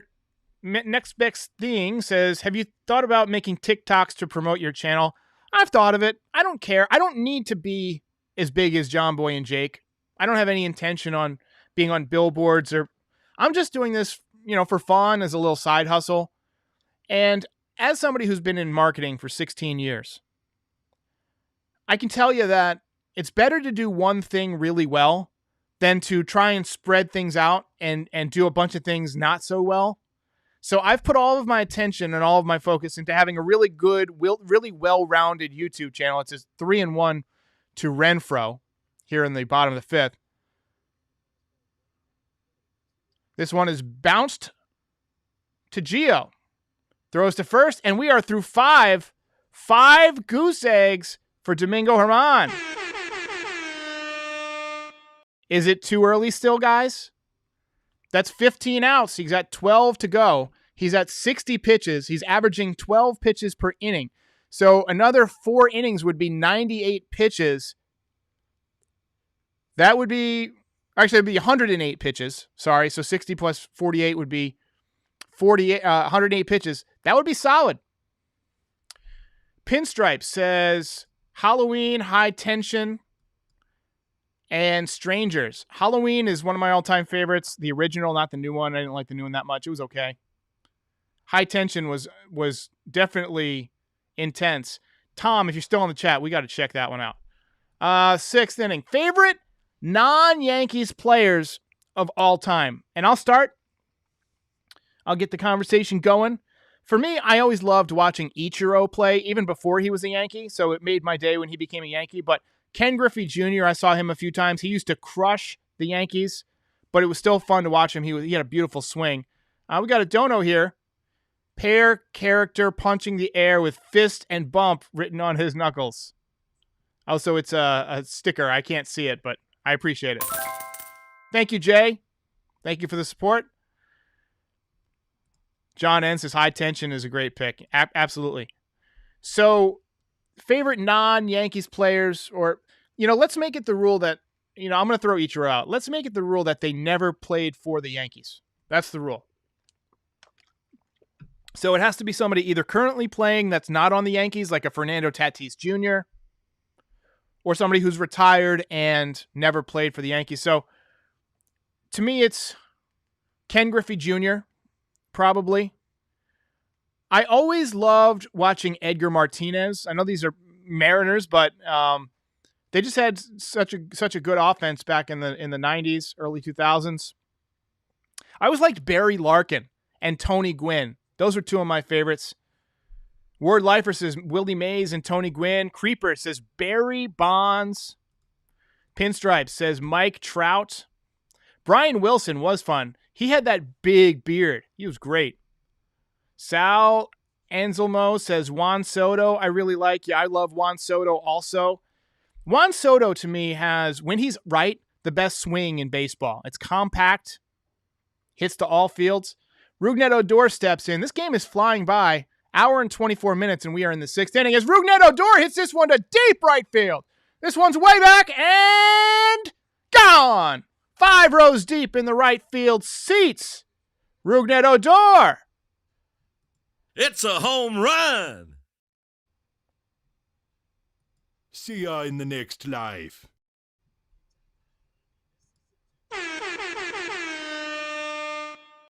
That ball is high. It is far. It is gone.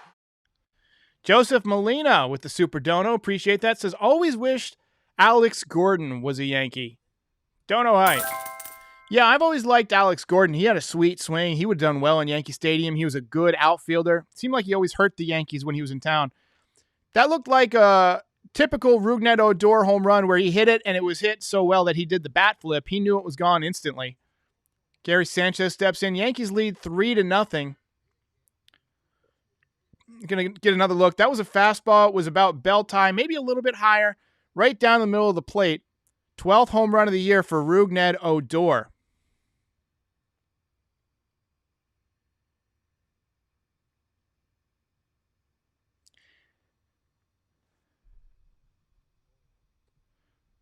$5 dono from Sawbelly says, Willie Mays. I wish I could have seen Willie Mays before my time. I always liked, and I know he was, he had kind of a bad rep because of some incidents that took place on the field where he spit on an umpire and stuff. But Roberto Alomar, the guy was an unbelievable defensive player. Cal Ripken, another guy who was so much fun to watch his whole career. Juan Gonzalez. I always wanted Juan Gonzalez to be a Yankee. He was an RBI machine. As Gary rips this one, but foul. Mr. Wells says Greg Maddux, unless you're talking about his brother Mike Maddux. Felipe says Maddux, Zito, and Vlad Guerrero.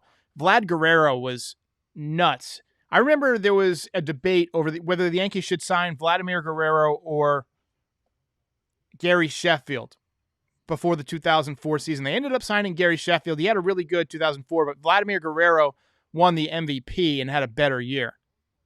They also got A-Rod that year. That was a good offseason for the Yankees. That was a fun winter to be a Yankee fan. Not so much a fun October to be a Yankees fan. But I do remember that Don Mattingly was the Yankees hitting coach at that point, and they interviewed him after the Yankees had signed Gary Sheffield and traded for A-Rod. And they said, Donnie, what's going to be your approach this season with all these, great bats? And he said, basically, I just became a bus driver. I just got to get him to the ballpark. That was a good offense. Anthony Segarra says, Carlos Delgado. I saw him hit 3 home runs against the Yankees once in person. Jacob Dahl says Tony Gwynn. He's a favorite of mine. Juan Marichal. I loved his motion. I didn't get to see him, but I've seen a lot of highlights of him. Jackie Robinson. Roberto Clemente. Shame what happened to Clemente. Passed away after getting his 3,000th hit. Mr. Wells says Mo Vaughn. He went to Marist College right near where I grew up. Yusei Kikuchi, says Seth Rosener. Alexander Patton says Jake Peavy. There was a time where Jake Peavy was being talked about as being a trade target for the Yankees, one trade deadline. Kind of like how we're all saying Trevor Story, John Gray, or whatever. In 1 year, it was Jake Peavy. 3-2 count to Gary Sanchez. And he rips it right at the shortstop. They're going to throw him out by 20 miles. And he is out, but he hit it hard, so no blame to Gary there.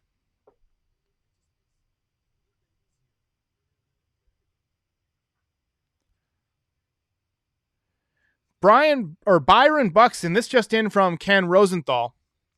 Byron Buxton has rejected a contract extension from the Twins. He's a center fielder.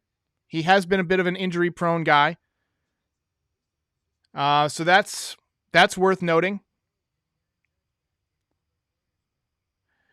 Also, Max Goodman says that Gleyber Torres now has a season-high 8-game hitting streak. He's hitting .333 with 5 extra base hits and 7 RBIs over that span. He steps in now.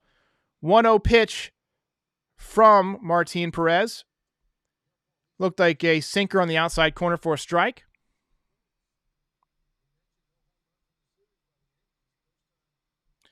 Rosie with the super chat. I appreciate that once again, Rosie. I do read. I'm not going to lie to you, Rosie. I listen to books. I've got books all over the place, but a lot of them are unread, so I've got them on like audio. I get Audible, and Audible sometimes will allow you to get like 3 or 4 credits for like $30. And so I'll go get like 4 books and I'll listen to them. To me, you can listen to a good book usually in 7 to 10 hours. And so if I'm working between 8 and 5 p.m., if I just put on a book for half the day every day, you can get through a number of books in a month. Luke W.S. says Joey Votto. I've always loved Joey Votto's approach at the plate. By the way, Dono hype.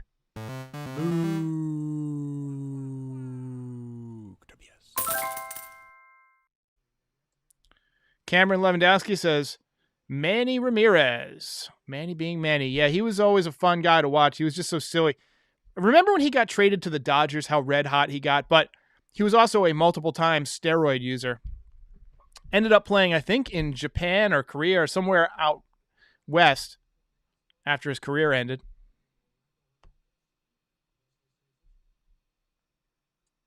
This one from Gleyber, lined right at the shortstop, 2 away. Looked like guy who made the catch forgot how many outs there were. He started to jog in towards the dugout, and his teammates are giving him crap for it. Alex Jr. says, we need SB Games. I love SB Games. The man the man funds the operation. He is the man.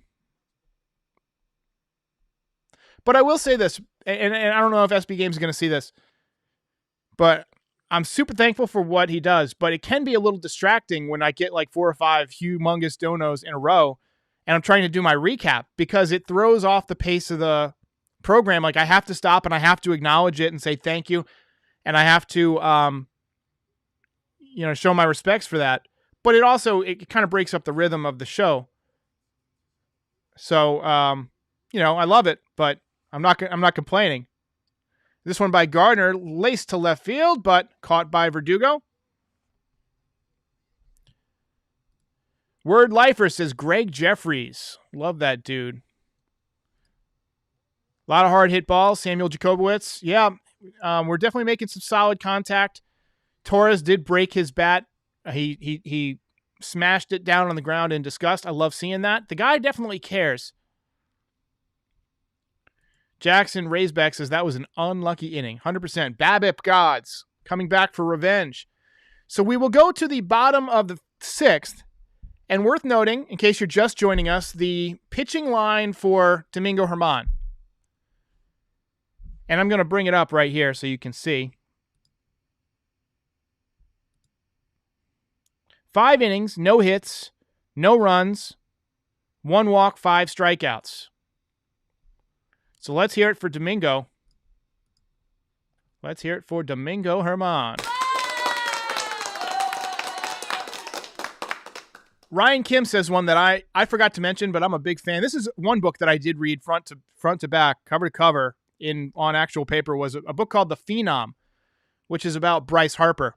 And Bryce Harper, I think, would have had an amazing career if he had ended up with the Yankees somehow. The guy's got like an 850 OPS floor. At Yankee Stadium, I think it becomes 900. Jack Smith says Joe Mauer. Joe Mauer was fantastic. He killed the Yankees. Killed them. Torrey Hunter, really fun player, took a home run away from Bonds in the All-Star game. Caleb wanted Pedro Martinez. I wanted him too back in 1997. Ended up being traded from the Expos to the Boston Red Sox. And I don't think they got a ton for him. Raid LOL says, are the Yankees going to be a buyer? I think we'll find out over the next couple of days, won't we?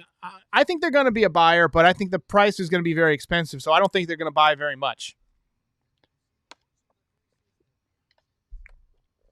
Domingo has been very solid today. I think we've got another potential humongous watch party for the record books coming in here if he continues to pitch this way. The night that we had the no-hitter with Corey Kluber, we had 20,000 people on.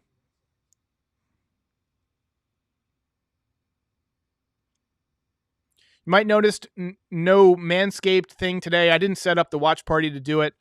Manscaped will be advertising for the next couple of months, but we have fulfilled our quota for ads for July a few days early, so I decided to make this one ad-free.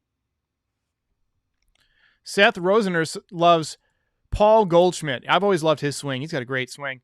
It'll be an 0-1 from Germán, swung on and missed, breaking ball. He's starting to get better command of that breaking ball. And anybody who watched Mike Mussina in 2001 is starting to get flashbacks. Mike Mussina in 2001 had a very similar game where he went 8 2/3 perfect innings against the Red Sox. And it seemed like he found his curveball about halfway through that game and just dominated. David Cohn, I think, pitched on the other end of that for the Red Sox. This one nubbed foul. Curveball.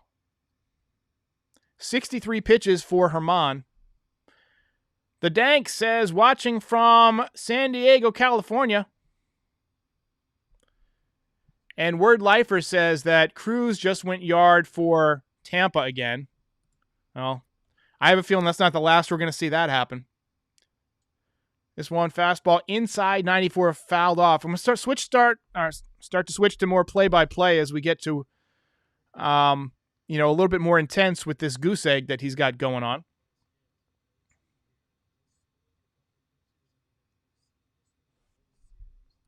Felipe remembers the Mussina game.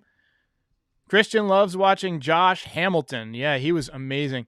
0-2 pitch from Germán. Swung on and grounded. Great play by DJ. Flips to first.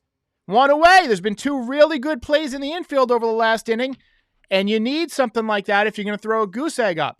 Really nice positioning by the Yankees. DJ went down to one knee, made the stab, made a perfect flip over to Germán, who was covering. Really nice play. 1 away in the 6th. Clutch defense for DJ.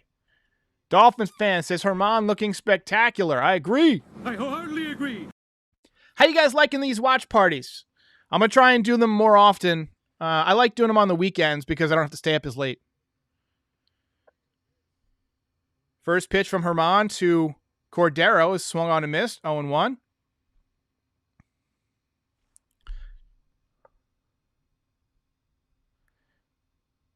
Clutch plays. We had Glaber make a great play earlier.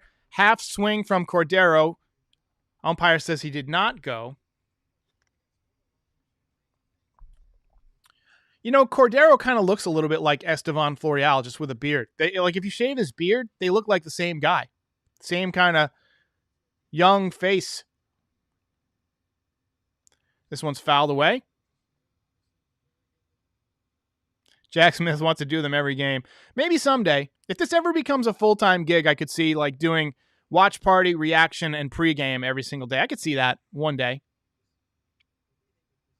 Not yet. I'm not full-time yet. I do have a full-time job. So I got to have some time with the fam at home, the wife and the pets and things like that. And, you know, when I'm watching the game, a lot of times I like to scarf on pizza and just be gross. And so, you know, and I have a 65-inch TV behind me, and I'm watching on like a 4-inch screen right now. Actually, I'm watching a little bit bigger. I'm going to make it a little bit bigger. I've got the window here. Strike 3 from Herman to Cordero. 2 outs in the 6th. Cameron says, Javi Vasquez. I remember him very well. Traded from the Expos to the Yankees in 2004. Did not do well. Was traded after the season. Part of the trade for Randy Johnson. And then ultimately he gets re-signed later on and did not do well. Lori C. Love the watch parties. Thank you so much. I appreciate that, Lori C. Lori C. Payer of the light bill. 5 2/3 innings, 71 pitches for Herman. First pitch is outside. That looked like a changeup at 86. His ERA for the season continues to drop. It's down to 4.42. 1 walk, 6 strikeouts on the day. 2 ground outs on the day for Hernandez. He hits a slow grounder to Gio. Gio up with it. Can we start talking about it yet? 18 outs for Domingo Herman. Big goose egg. 6 innings, no hits for Domingo Herman. We're going to take a real quick break. First, I'm going to put up the 7th inning topic here. Most punchable faces in baseball history. I'm going to take a quick break. I will be right back. In just a second.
So for those of you who are just joining us, really good game here in Boston. Yankees lead 3-0.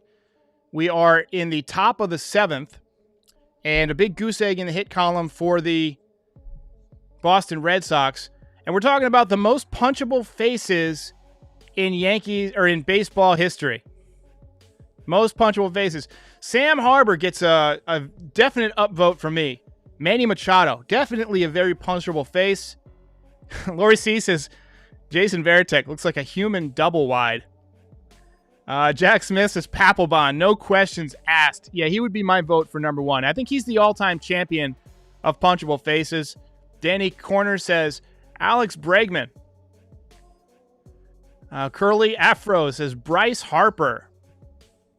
Got to vote for Carlos Correa, for A-Rod and his purple lips. Joe Buck. Joe Buck does have a very punchable face. I would love to see. I mean, I like Joe Buck, but I would love to see him get punched right in the kisser. Zach Greinke, I could see it. I could see it.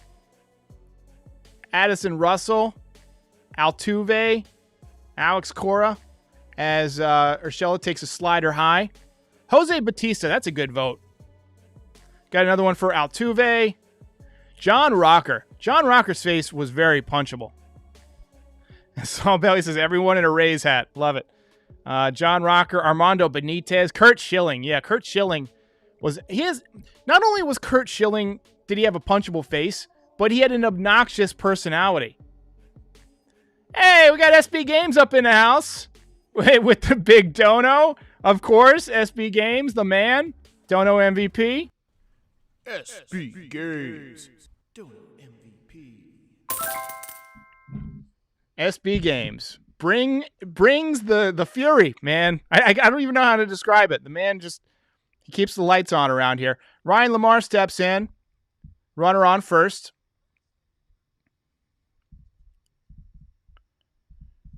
I would love to see Lamar put one over the monster right here, but he pops one up to second base in the infield. That's going to be caught. Sal Anzalemo says every Boston player. And Samuel Harbor also says Aaron Boone. Mr. Wells agrees. This is a popular post. Hazard Canadian says Alex Verdugo. He does kind of have a punchable face too. Greg Allen steps in with one out. He's batting .304, .912 OPS, which is hard to do, but no home runs, 2 RBIs. He's had a lot of doubles and triples so far. Extra base hits. Pedro Martinez, says Christian Vasquez. I could see that.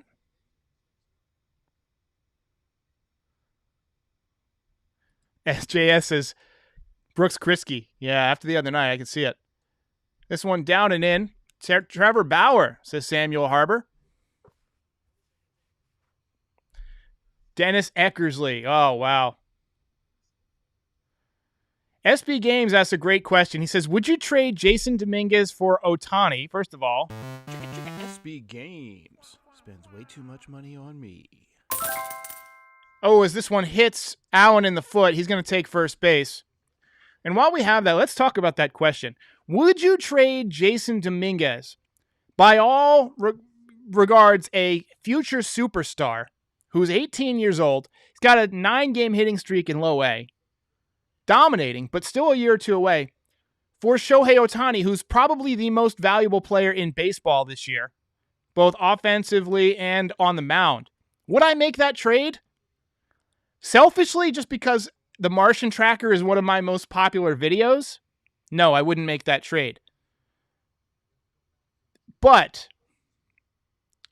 I would have a hard time saying no.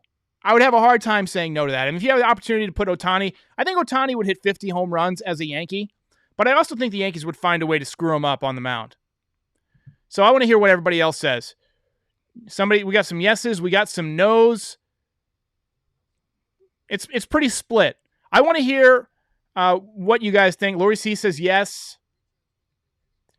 Ramon Vlog says it would take more than Dominguez. I don't know, man.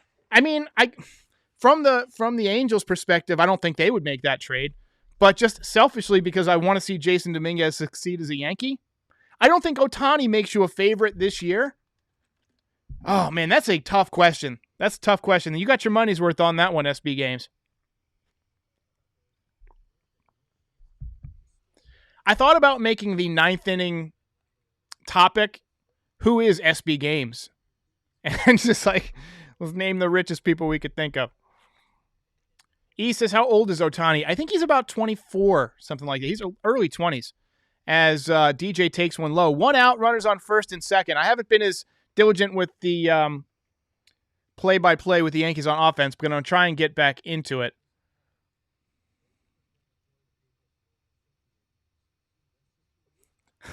Aryav says, love how Derek says he has lots of triples and doubles. Well, he does have 1 triple, but he's got multiple doubles. He has limited at bats, so if you take that as a percentage, that's why his OPS is high. But thanks for calling me out on that, Aryav. FG says no trade for Ohtani. SB Game says, would you trade Anthony Volpe for Ketel Marte? That is a definite no. By the way, don't know I. Appreciate that. The reason I wouldn't do that is because Ketel Marte gets injured a lot. He's had leg injuries. He missed some time with a hamstring pull last year. He's had 2 separate injured list stints this year. One with a hamstring, one with a calf. And I think the Yankees have had enough of that issue. But the fact that he's a switch hitter and has power and plays a good center field, he would be somebody I would be interested in, but not at the price of Anthony Volpe.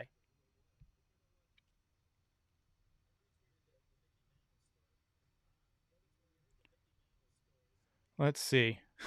Jose Bordas says, SB Games is Hal Steinbrenner. Maybe he's getting some advice. SB Games, are you actually Brian Cashman asking for my advice? He's got the GM for the Angels over here, and he's like, sorry, man, Derek says I can't do the Martian for Ohtani. So he's hanging up. He's got Arizona on the other line. He's saying, no, we can't do Volpe for Ketel Marte either. But I appreciate that so much. SB Games just putting my paying all my light bills. I mean, this is just bonkers. I appreciate that, guys.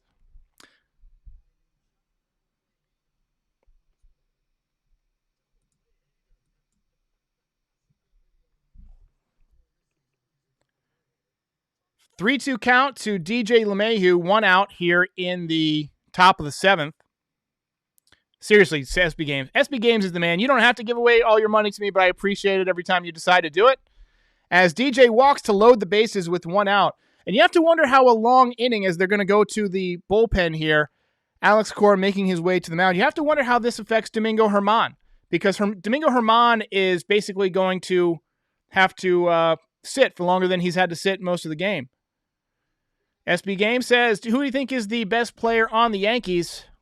Best player, best all-around player is clearly Aaron Judge. But best player on the active roster today, just talent-wise, probably Gio Urshela. Great defensive whiz, good contact, hits for power. Love it.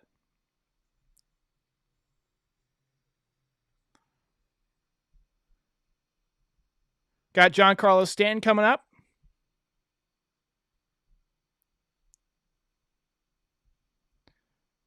Let's see here. Christian Vasquez says most punchable face. He could see opposing fans saying Chapman. FG says Ohtani's 27. I thought he was younger. That makes sense, though.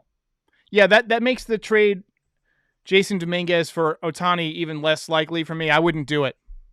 Because, I mean, Dominguez could be up at 19. He could be our Juan Soto. That's who I'm kind of projecting him as. Juan Soto.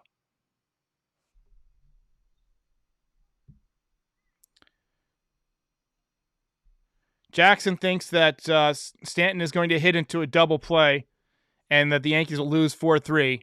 And that would be very apropos for this team.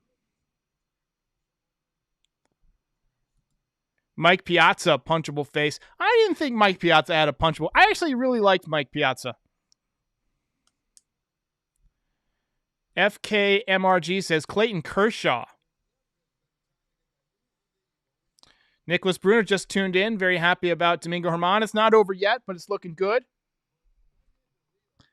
By the way, in case you missed it, we hit 15,000 subscribers. Officially, we're at 1506 now, or 1521.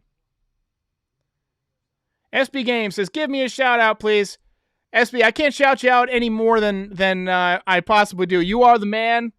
The amount of just donos you've given to this channel is incredible. I don't really watch a whole lot of streams, so I don't know how common this is. I don't know if a lot of other creators have one person who just tends to try and fund the entire operation, but what you're doing is unbelievable to me. And as someone who's never had a ton of money in my pocket, you're helping out a lot. You're doing a huge thing for the channel. I put every dollar that you donate and that anyone donates back into the channel to making it better. That's why we're able to have cool watch parties like this. I'm able to upgrade to my cameras so that I can stay on the whole time and things like that. So I appreciate everything you do, SB Games. You are the man. And if you ever make a channel, I will definitely contribute some. I'm happy to meet with you. I'm happy to do whatever. I don't know how I can pay you back. I really don't. You're the man.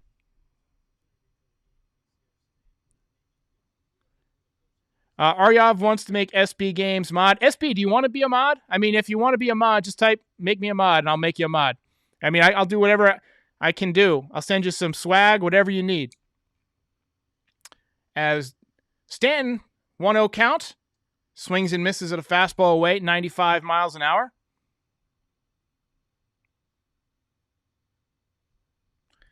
E says, we want to see you live at Yankee Stadium like Billy Joel. Caleb Fields says, most punchable faces, Stanton, McGuire, and Sosa. 3 guys that I bet you wouldn't punch in the actual face, though. They whip your ass. 3 big dudes. Stanton swings at a slider down and in.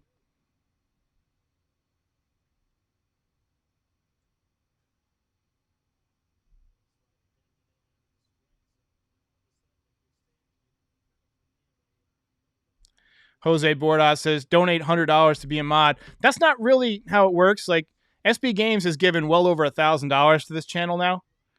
And he's been pretty loyal, so. All right. I'll get you, I'll make you a mod, dude. You want to be a mod? I'll set you up after the game. I don't have access to do it right now, but I will set you up. Stanton strikes out swinging.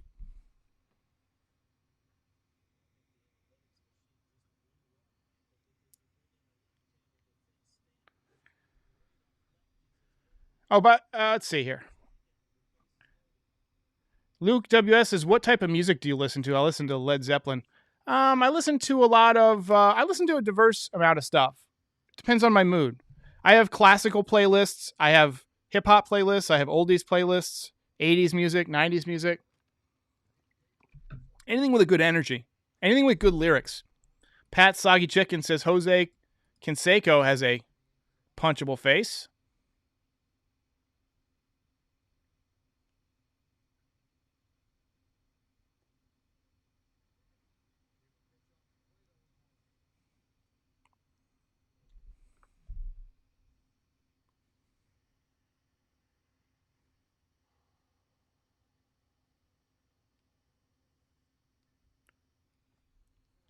Rugnador steps in. He homered earlier. In case you're just joining us, Domingo Germán working on a goose egg in the hit column. Odor has 12 home runs on the year. Comes in with the bases loaded and pops it up on an 0-1 pitch to medium right center. Renfroe makes the catch, and the Yankees go quietly. It's the 7th inning stretch. Let's stretch it out. All right, I'm going to set this up real quick.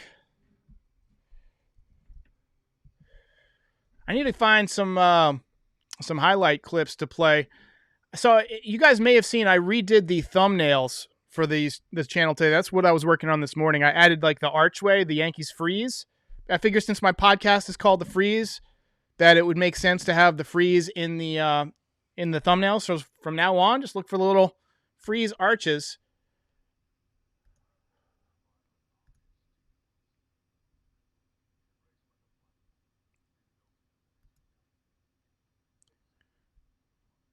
Let's see here. Pinstripe says, can SB Games buy out Stanton's contract? I love it. SB Games spends way too much money on me. SB Games. He's got his own sound. That's how you know he's helped out so much. So we're going to go ahead and go to the channel here.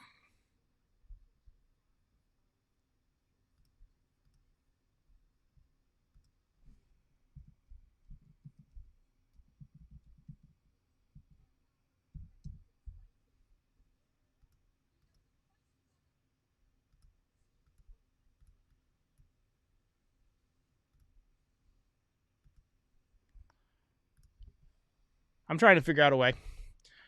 Jack Smith says, Derek, any advice for a recent college grad trying to find a job?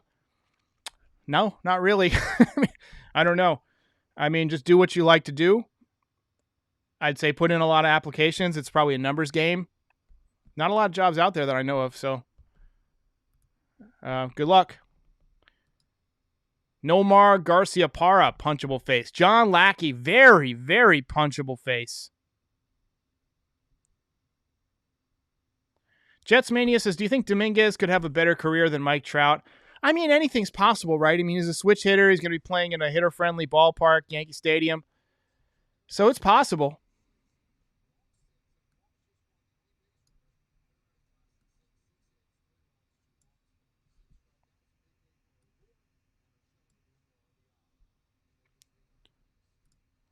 So we go to the bottom of the 7th, and we're doing this again. Is it too early? I think through 6 innings, I think you can start to really talk about it.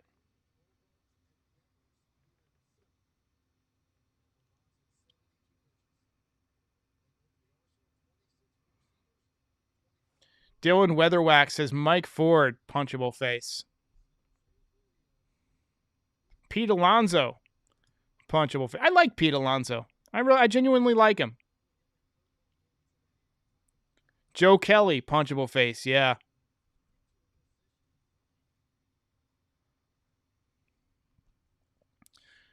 No question that this is Domingo Germán's best start of the season so far. Just been absolutely brilliant. Efficient with his pitches. He's eliciting weak contact. Great play by Gleyber Torres earlier in the game. Great play by DJ LeMahieu last inning. He is at 72 pitches as we go to the 7th. Red Sox are 0 for 7 with 3 strikeouts on his 4-seam fastball today. Matty T says Christian Arroyo would be a punchable face. Yeah, he's got a punchable face too. Ashlyn wants to punch Bryce Harper in the face. Yeah, I'd say Bryce Harper had a much more punchable face without the beard. But since he's grown a beard, he looks like he's a wilderness guy. Like he wears those big sunglasses. You can barely see his face anymore. Brandon Seta has the most punchable face. Drake has the most punchable face of any human being alive right now. 100% agree. Yes, I agree.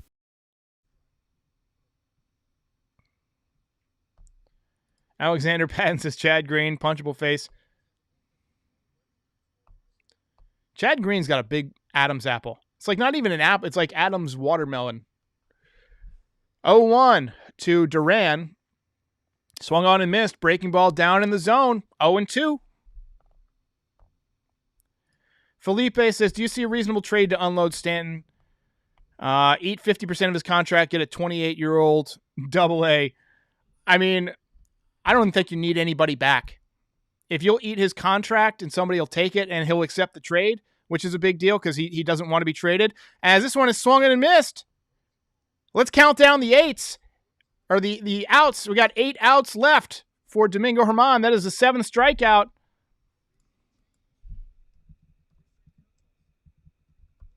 Eight outs left.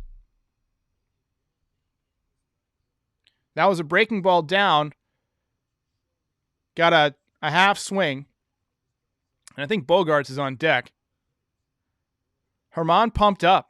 He's focused. Ashton says the nerves are starting. Alex says Tyone Big Head. He does have a large melon. First pitch from Germán to Bogarts. Fastball on the inside lower part of the plate. Strike 1.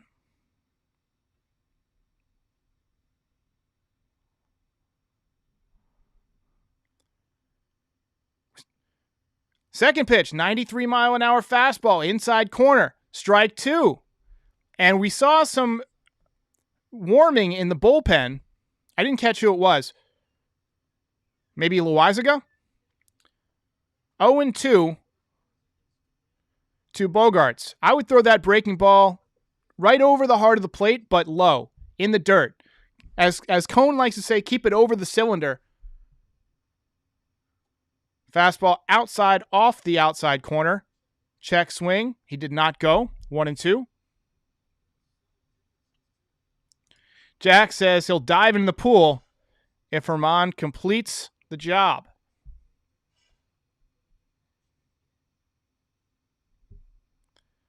Ashton says, do you believe in the curse, the jinx, the no-hitter jinx? I do not. If you watched, I don't know if you were on for the Corey Kluber no earlier this year. I said no-hitter like 900 times during the event, during the watch party. I've done 4 watch parties this year, I think. Maybe 5. I've got a pretty good rate of and Corey Kluber had a no-no, and then last time the pitcher went 5 innings of no-hit ball. And this time we've got 6 1/3 so far of no-hit ball. Something about doing a watch party brings out the great performances by the pitching. Pete says Dante Bichette with his stupid locks.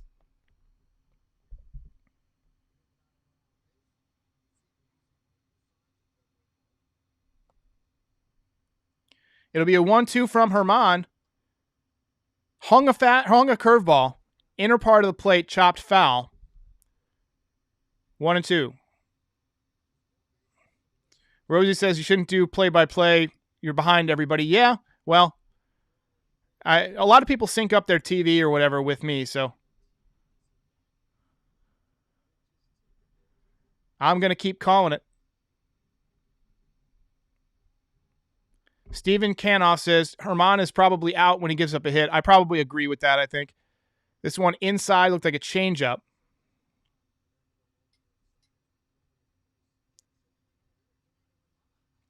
So the Yankees are going to multiple signs, which is weird because there's nobody on second base, and they're onto something. This one is chopped foul, breaking ball. Luke WS says Robin Ventura, according to Nolan Ryan. I hear ya. Actually, we got to do your custom.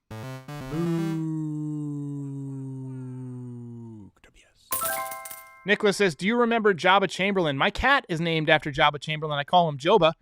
But yes, I remember Jabba. I saw every appearance of Jabba's Yankees career.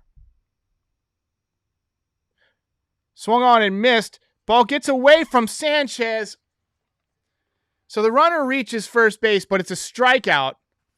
So it doesn't count as an out, but it counts as a strikeout. 83 pitches for Domingo Germán. That was a fastball inside. That should have been caught. That has to be caught. He backhanded it. So the pitch was coming in this way it was going, and rather than turn his glove a little bit, he tried to backhand it, and he hit it off his heel. That's what happened there. That's...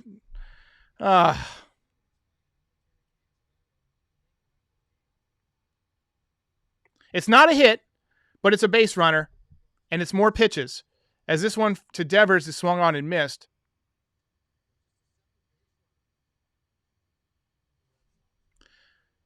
Kian Korber says, Yankees fan from Iran. Caleb loves the play-by-play. Yeah, I think I'm going to stick with the play-by-play. I like doing it, so if you want to pause your TV and let it catch up, that's fine. This one to Devers, fouled away, 0-2. I'd have a tough time taking out Domingo Germán. There are some moments that are bigger than pitch count. When you got a no-no going, you got adrenaline. It's a different feeling. You're in a rhythm. This is history potentially. Mr. Wells wants to double play. I would love a nice little routine ground ball to shortstop. Domingo threw 17 pitches in the first inning, has not thrown that many since. Swung on and missed. Strike 3. 9th strikeout for Domingo Germán. He's got 3 strikeouts in the inning and got 2 outs. Great curveball. That one just dropped off the table.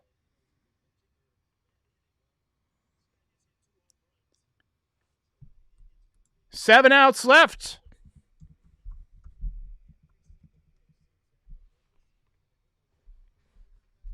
Seven outs to go.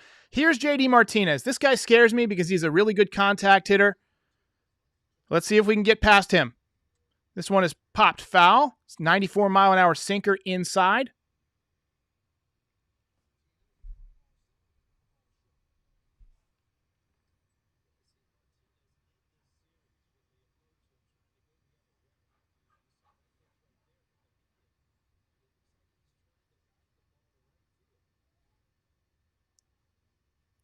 It'll be a 0-1 pitch to Martinez. Ripped.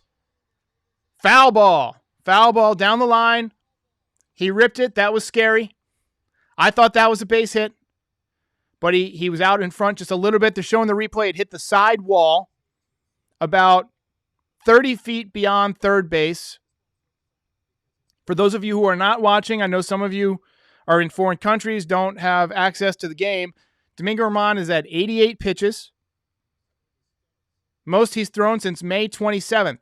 He has looked worn out recently, but today, dominating. 6 2/3, no hits, no runs, 1 walk, 9 strikeouts. The 0-2, just inside.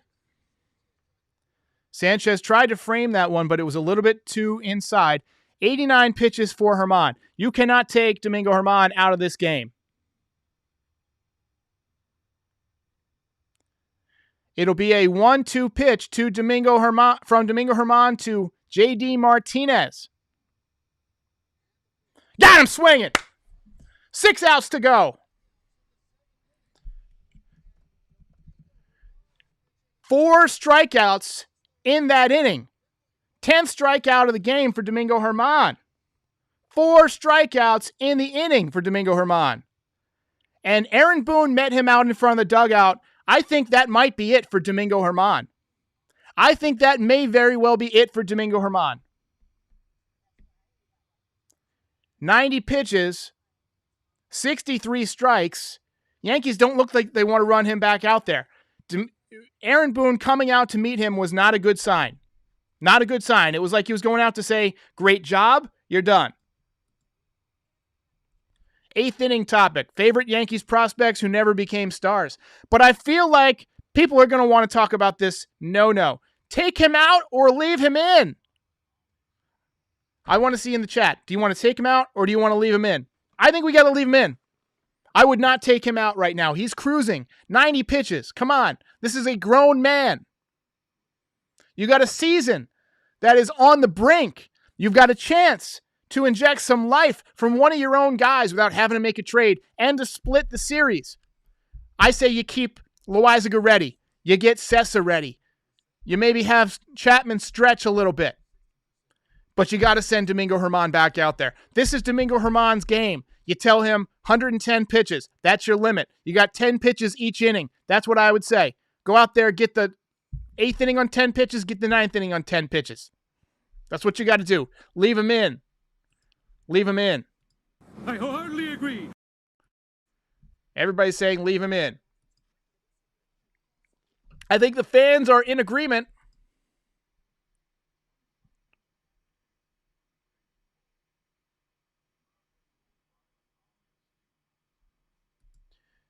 Leave him in. Jay Rodriguez with the super chat. Appreciate that, Jay. Wait for it, wait for it, wait. Anybody else like Hamilton? I love that musical, man. That song, Wait For It, is one of my favorite songs of all time now. Lori C says if Boone takes him out and the pen blows it, fire him. I'd have a hard time taking Domingo Germán out of this game. The man is cruising. You need a win. Just from a baseball standpoint, you got to leave him in. Joseph Molina with the super chat. Appreciate that, Joseph.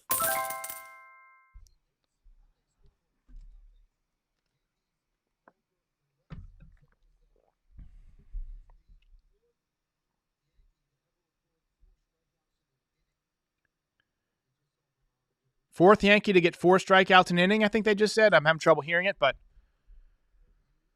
Phil Hughes did it.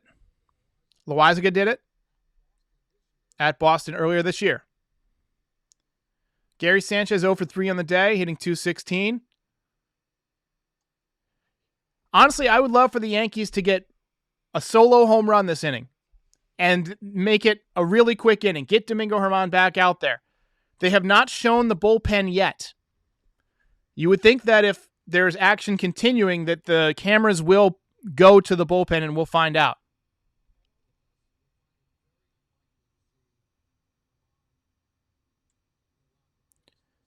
This one is hit well by Sanchez to center field and deep. Back, track, wall. It is off the wall.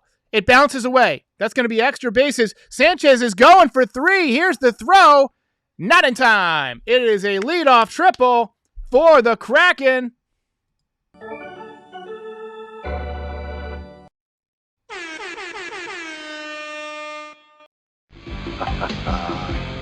My kind of team, Charlie. It's my kind of team.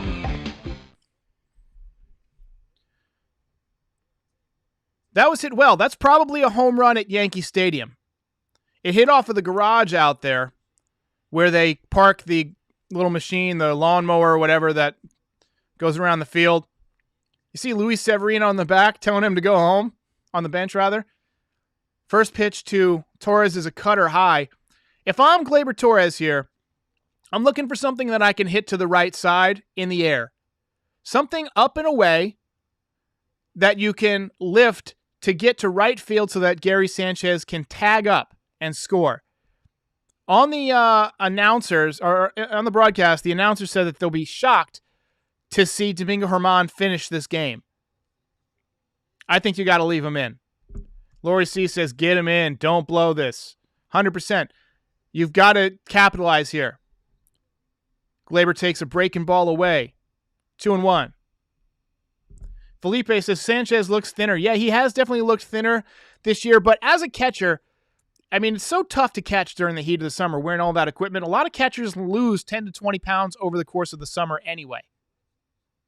This one is ripped up the middle, base hit for Gleyber Torres. Yankees lead 4-0. So, talking prospects, Call of Duty boss says Drew Henson. He was somebody that he was a football and baseball player, eventually just gave up on baseball, went to play in the NFL. Thomas Askew says, Workman in white flag from the Red Sox. By the way, hashtag Tommy Gunn. Tom, one of my best friends in the world. Appreciate you joining for the chat. Tom was a Braves fan, and I think I've successfully converted him because we watched so many Yankees games. Brett Gardner stands in, and Torres steals second base. And it looks like he hurt himself. He jumps up. You know what happened? No, he got a ton of dirt down his pants. That's what happened. He got up and ran because sometimes when you dive head first, your belt gets caught and it folds under and it allows all that dirt to pour in. And so he gets right up and he had to go dump probably, I'd say, half a pound of dirt out of his crotch. Lori C says Brian Taylor, number 1 overall pick, one of the only 2 number 1 overall picks that have never played in the major leagues. Tommy LaStella.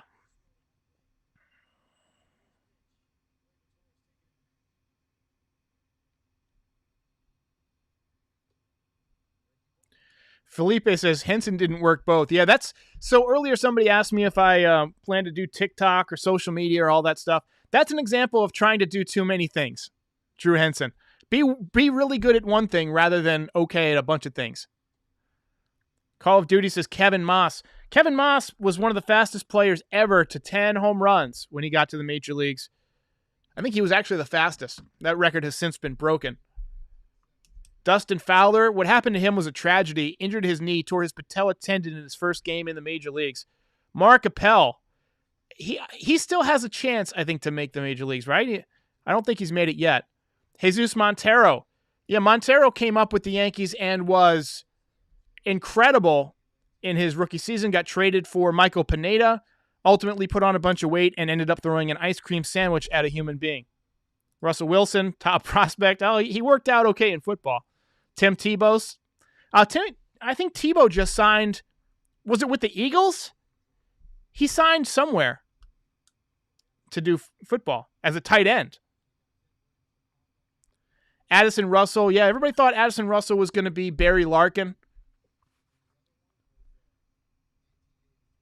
So we got 2 runners on, nobody out. Domingo Germán getting a nice rest. There is no action in the Yankees bullpen. Nobody is throwing, so Domingo Germán will likely come out for the 8th. If the Yankees go up 4 or 5 runs, I could see them going to Aroldis Chapman to finish off the no-hitter, even with a big lead. Because he typically doesn't give up a lot of hits. He's strikeouts and walks. And you don't care if he walks somebody. You just don't want him to give up a hit. How great would it be to no-hit Boston today? Greg Bird. Greg Bird's a tragedy, too. He's a damn Greek tragedy, just the injuries he had. Shane Spencer. So Spencer was not a big prospect. He was kind of a journeyman kind of like a Chris Gittens. He was, I think 27 when he got called up, but he hit 10 home runs in his first month in the big leagues. Jags. So Jaguars is where he signed, Tim Tebow. FG says John Elway was a Yankees prospect. John Elway, Hall of Fame quarterback for the Denver Broncos. There's a great ESPN 30 for 30. By the way, ESPN does amazing documentaries. One day I would love to be a part of one of those, as they've got Glaber picked off. Torres is going to go to third. He's going to get tagged out. Runner does make it to second. So 1 out, another base running mistake for the Yankees. Anyway, there was a great 30 for 30 documentary called From Elway to Marino, where they covered that John Elway would have been a pretty good baseball player. He was a Yankees prospect, ended up going pro with the NFL. Derek Q says Mason Williams. I think Mason Williams is still kind of bouncing around, right? I think he might be with the Mets. He hit a home run in his first Major League at-bat against the Orioles with the Yankees. Gio Urshela steps in. Grounds it to short. 2 away. Honestly, one more run and I'll feel comfortable. I would love if the Yankees could tack on one more here. You got a runner on second. Let's get a base hit or a 2-run home run. A 2-run home run and then a nice, easy first pitch ground out. And we'll go to the bottom of the 8th. That's what we're looking for here. Come on, Ryan Lamar. Ryan Lamash. Marcus Timms. Ended up being a great hitting coach, though. Right? Right?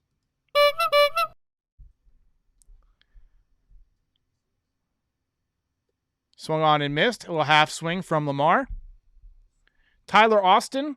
I was always a big fan of Tyler Austin. Had a ton of power. Did a nice job when he first came up. Eventually, the league adjusted to him.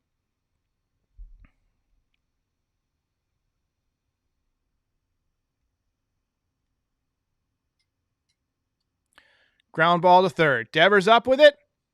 Fires to first. And we will go to the bottom of the 8th. Sean Browning says, remember Jared Weaver. He began his Major League career, I think, 10-0. He was one of those guys who came right through the minor leagues, like in a year or so. Chance Adams, former Yankee, was a big-time prospect, at least among the fans because his stats were good, but he was never a big-time prospect according to the scouts. 337 people in the chat.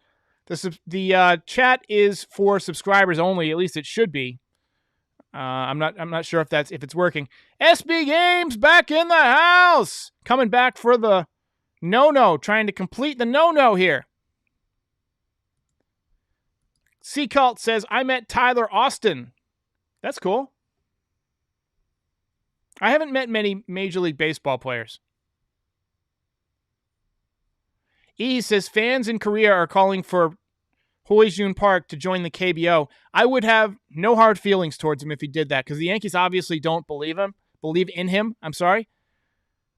Billy Bean, top prospect that never made it as a GM though.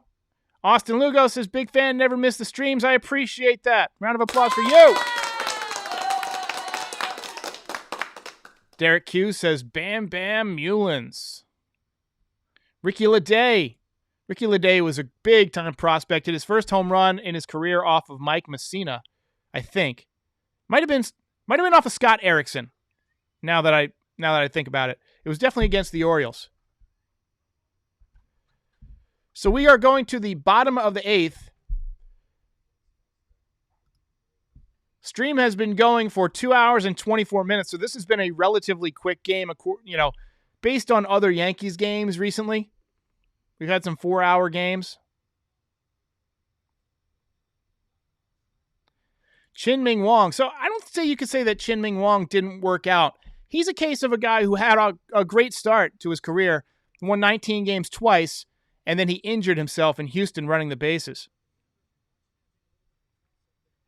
Davey Garcia, yeah, he's been disappointing so far, but still time for him. Manny Banuelos, that's a name from the past. He had easy gas. Left-hander, ended up pitching in Atlanta for a bit. First pitch to Verdugo here in the 8th. Changeup from Domingo Germán. Swung on and missed. Germán at 91 pitches. I don't think they're going to let him go much more than 100. We're seeing Jonathan Loizaga warm up. He's throwing a pitch every time that Herman throws one, just trying to stay loose. Micah going back to the Carl Everett. That was the guy who broke up Messina's perfect game in 2001. And Verdugo hits this one well to right field and deep. And off the wall, and there goes the no-hitter. First hit for the Red Sox. How about a round of applause for our man Domingo? Hashtag Sundays are for Domingo.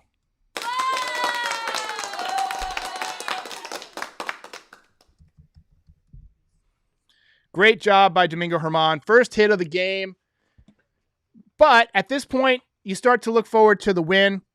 I think you got to take him out of there now. Great job by Domingo Herman. And Aaron Boone is telling him what a great job. He's saying, great job. He grabbed him by the jersey and he said, listen, you little son of a bitch. You did a great job today. Now get your ass in there and take a shower. We're going to let Johnny Lasagna come on in. Johnny Lasagna.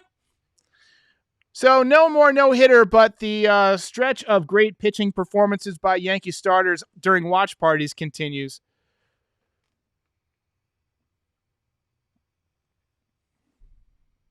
Sunday for Domingo. Great outing for Domingo Herman. Get the round of applause. Sunday for Domingo. Appreciate that, guys. Henry Chonsky has his focus back on the win. We got to win this game. Cannot lose this game under any circumstances. By the way, game not over yet, but Domingo should get the belt. Here comes Johnny Lasagna. Lasagna time. Love it. This was a great afternoon for Domingo Herman. He was around the strike zone all day. He had 10 strikeouts. He went 7 no-hit innings before allowing a hit in the top of the 8th. Just 1 walk. He has lowered his ERA to 4.35. However, he is responsible for the runner on second base. So if that runner scores, his ERA will go up slightly. FG, going back to Chen-Ming Wang. So he originally hurt his foot running the bases in Houston, and that set off a chain of events. When he came back, his motion was different, and his shoulder got screwed up. There's a great documentary on Chen-Ming Wang called Late Life, and I think it's on Netflix, but you might be able to get it on like Apple. You might be able to buy it on like Movies Anywhere, something like that, but it's definitely worth watching.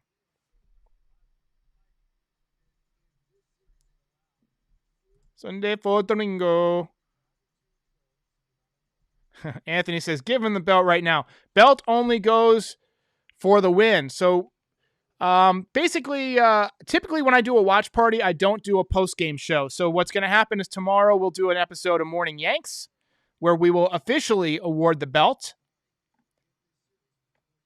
Actually, it's an off day tomorrow. So yeah, I'll do something tomorrow. It might not be in the morning, though. It might be like an evening thing. But I think it's fair to say that if the Yankees win, Domingo gets the belt.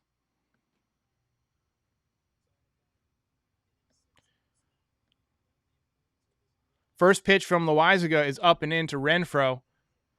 Loizaga 7-3 on the year, 2.06 ERA, 48 innings, 46 strikeouts, 10 walks, 2 home runs allowed. I thought he had more strikeouts than innings pitched. I'm surprised. With his stuff, I'm surprised he doesn't have like 85 strikeouts in 48 innings.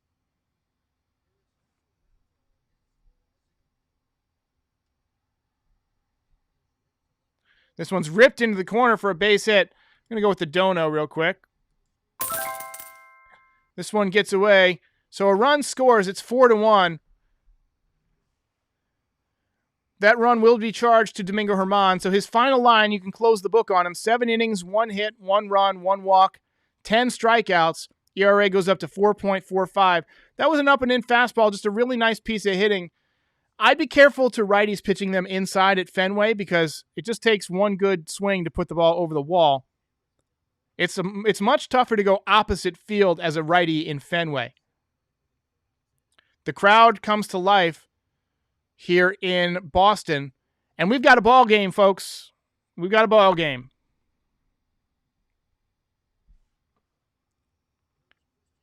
Christian Vasquez steps in. Nobody out here in the bottom of the 8th. Vasquez fouls it away. Yanks need to hang on. This is a must-win. This is as close as you can get to a must-win in July. If you split, you're 7 games back. That's what you were coming in. No blood lost. But you got to start moving up the standings at some point. I don't think the division is really in reach at this point. I suppose it technically is. Anything can happen. But as this one is hit to right field, that's going to drop in for a base hit. And another run will score. It's 4-2 Boston. Or 4-2 New York. Noel says, love that you do something almost every day. That's the point. My email is actually NYY Recaps Daily. That was the original intent of this channel. But I appreciate that. Noel, don't know hype. The original plan was to make it called NYY Recaps Daily, but then I realized there's a winter, and there's not something to recap every single day. But it's 4-2 now. The Red Sox are threatening back-to-back hits here in the bottom of the 8th after not getting any all day. This is kind of the reverse of what happened yesterday to the Red Sox. And unfortunately, now you're just one swing away from there being a home run. You're one home run away from there being a tie game. James Lehey with a good point says, it was cool that Boston fans gave Herman a hand.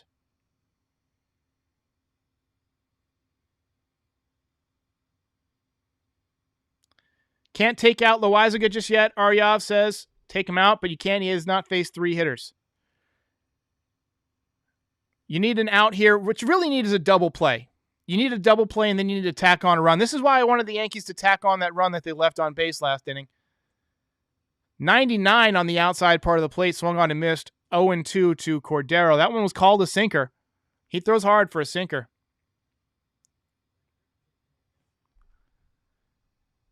Rodney is leaving. He says he's scared.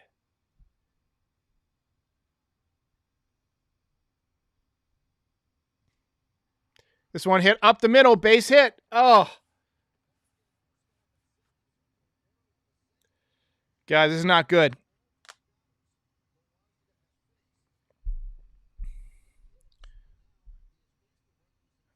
So Matt Blake comes out to visit Loizaga on the mound.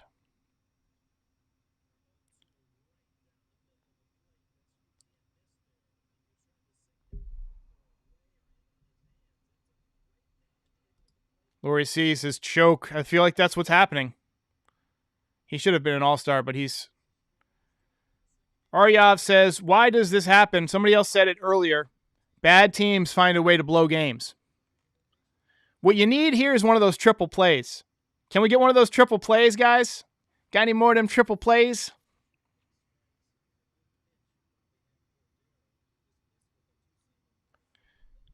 Greg Petridis says, Sam Militello. I remember him from the early 90s.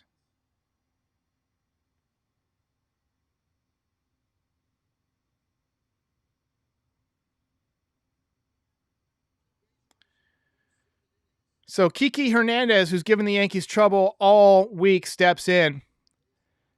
I feel like Kiki Hernandez, you got to be careful with him. He's a 3-run home run waiting to happen right here. He seems to live up to big moments. He's done it in the World Series before. If I'm Loizaga, I'm throwing hard sinkers low and in. Try and get him to bang into a triple play. Hit one right at third base.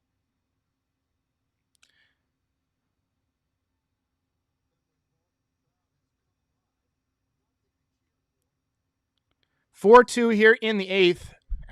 All 4 hits that Boston has have come with nobody out here in the 8th. And you've got the tying run on first base. Crowd starting to make some noise.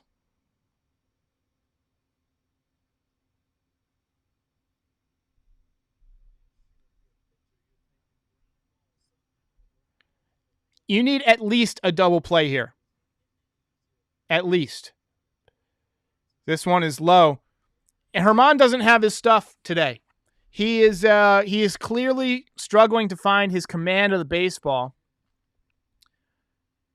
You got you got Britton warming up in the bullpen. Loizaga has the third highest ground ball percentage in the league, 64.6%. So you like the odds of getting a ground ball here.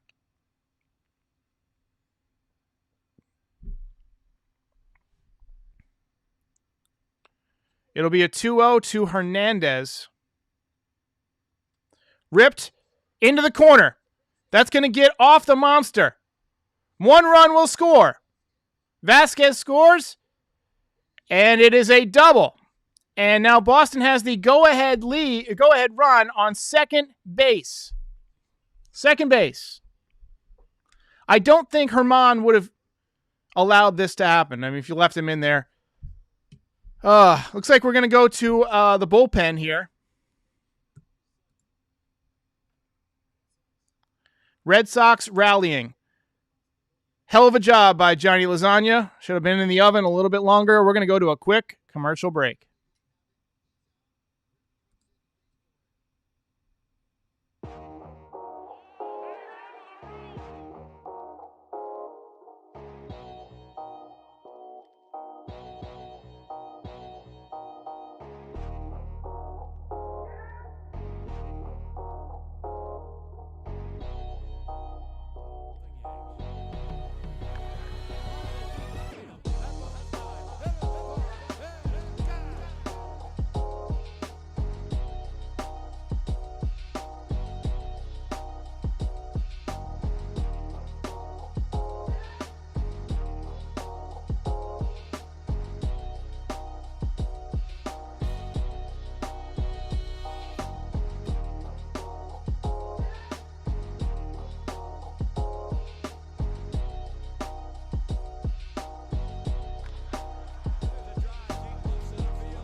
So I'm starting to feel a little anxious here. I'm starting to get that familiar feeling that I've had. I don't know if you can blame this one on Boone. I see a lot of people blaming Boone. I mean, Herman was probably cooked, but I would have gone a little bit longer with him. Just because he allows a hit doesn't mean he has to come out. But Loizaga is probably the guy to go there. He's been great all season. He gets that high ground ball percentage, but it was clear he didn't have to have it after 3 batters. Alex Cora really being active. He's screaming in his guy's ears. He's full of life. You know, Boone sitting there chewing gum. That's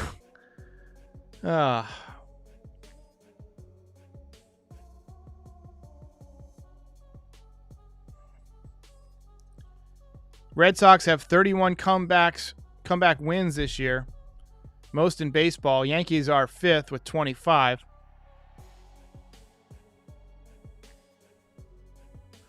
So Zach Britton in the game, I'm not sure he's the guy to go to here because you're pretty much ceding the lead. If he gets a ground ball, then it's going to score a run. What you really want is a strikeout pitcher here.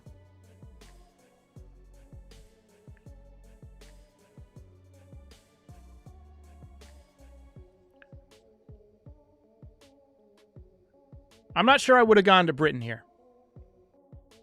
The negative dude says, this is embarrassing. I agree, 100%. I wholeheartedly agree. This one is chopped. That's going to tie the game. And Glaber with disgust on his face as he throws it over to first. So we are now tied at 4 in the bottom of the 8th. And the Red Sox bench going crazy. Red Sox fans going crazy. There being no hit coming into this inning. and they score 4 runs and tie the game, and Domingo Germán will not get a victory. Domingo Germán, who came into the game at 4-5, will not improve to 5-5. On the plus side, you got the ground ball from Zach Britton, but that's exactly why I said I wouldn't have gone to Zach Britton there. I would have gone to a strikeout pitcher there. This is rough.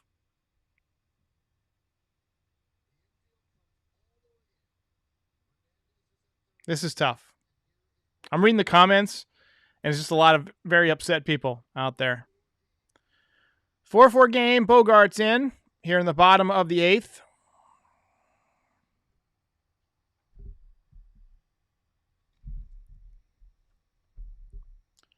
Runner on third. First pitch from Britton is high. A lot of people upset with Boone. A lot of fire Boones in the comments. And this is why we don't give out the belt before the game is over to somebody who wanted to give the belt to Domingo Germán. First pitch, or second pitch to Bogarts to right field. Allen makes the catch. Runner's tagging. Here's the throw. And he's safe. And Boston takes the lead.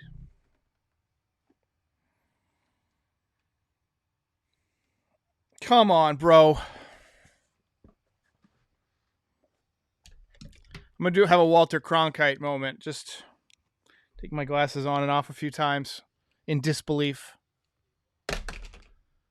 Unbelievable. Not a great throw by Allen. I mean, he kind of caught it flat-footed and had to shift his weight a little bit. He was offline by about 4 or 5 feet up the first baseline. Judge probably throws him out right there.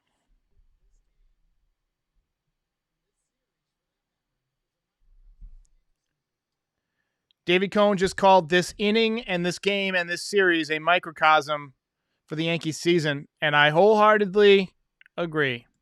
I wholeheartedly agree.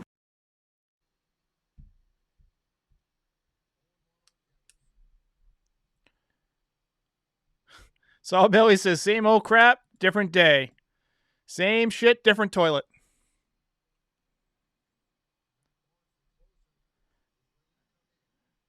Joseph Bernal says, sweeping the Rays is a must. I don't know how you can expect to sweep anybody. The Yankees couldn't even close out a 4-run lead with a no-hitter going and 6 outs left in the game. I'm honestly baffled. I mean, I'm blown away with how awful this team is. It's just not been a fun season for me. I was really looking forward to a really fun season of covering Yankees victories. I looked forward to doing watch parties for every single game during the playoffs like we did last year. But it's been a tough time for the Yankees this year. And honestly, you have to put some of this on Brian Cashman. I mean, he puts this team together. A lot of Boone, fire Boone. Germán looks sad. Yeah, he looks really sad. Red Sox lead 5-4. I can't believe I'm saying that. Here in the bottom of the 8th, 1-2 count to Devers. And due up for the 9th, Greg Allen, DJ LeMahieu, and Giancarlo Stanton. I'm having visions of Stanton striking out on a slider 1.5 feet outside to end the game. As Devers hits a little soft ground ball to first base. And that'll do it for the Red Sox here in the bottom of the 8th. So it's rally time. I don't know what rally rod is, but let's go. Let's go with it.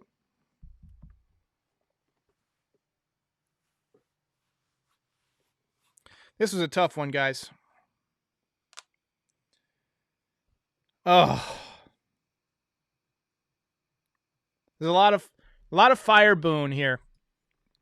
And Boone's not in there making the pitches, right? I mean, it was Loaizaga.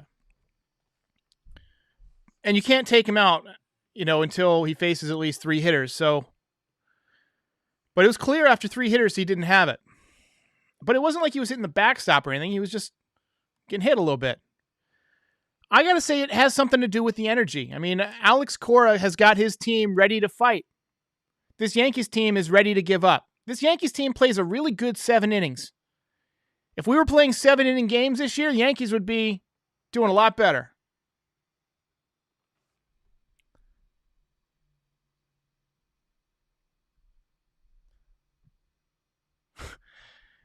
Nicholas says, "Say all the curse words you want to say." No, not tonight. I'm good. I lost that part of the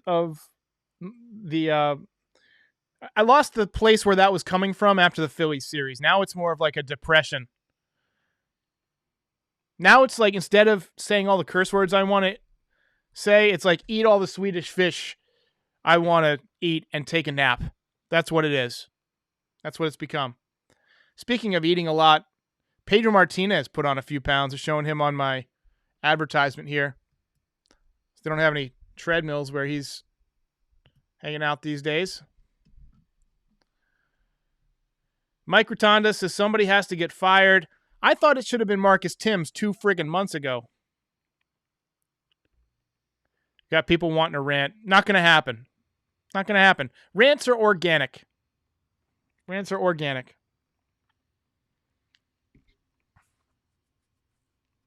Maybe I'll do something later. I don't know. Oh, man. Great job by Herman. Loizaga, though, his line. 0 innings, 4 hits, 4 runs. Britton threw a scoreless inning. That's what we see. That's what we call a choke job.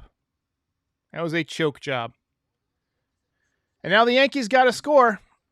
They got to score or they go on the road, having lost 3 out of 4.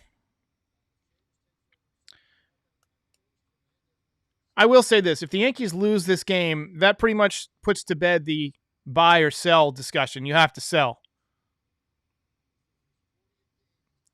Matt Barnes in the game. First pitch to Allen. Strike on the inside corner. Perfect pitch. Allen is 1 for 1. He's walked and been hit by a pitch. I think he's been hit by multiple pitches since he's been up. Swings and misses at a breaking ball. 0-2. Knuckle curve. This is brutal, guys. This is brutal. Cameron says he's becoming a Jays fan. Hey, be a fan of whoever you want, but you should stick with your team. Real fans, fan means fanatic. You stick with your team through the tough times, or else you're not a real fan, personally.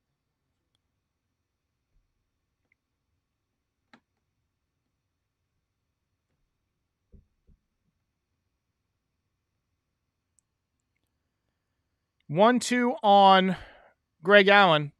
Comes in hitting 304, 930 OPS. 1 for 1 on the day with a walk hit by pitch. And he slaps one to left field. Verdugo makes a nice catch and bangs into the scoreboard. 1 away. And that'll turn over the lineup. DJ LeMahieu will step in. This is unreal, guys. This is unreal. This is going to go down as one of the weirdest watch parties of all time.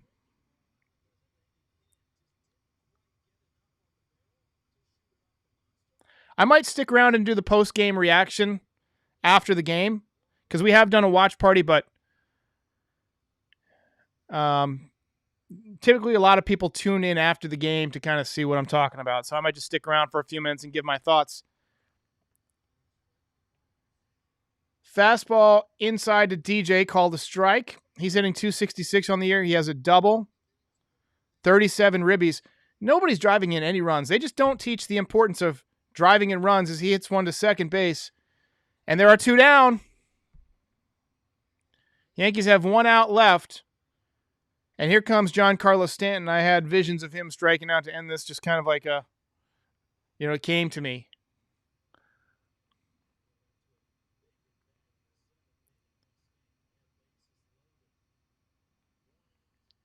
Stanton 0 for 3, hitting 258, 16 home runs. One of the biggest busts in Yankees history.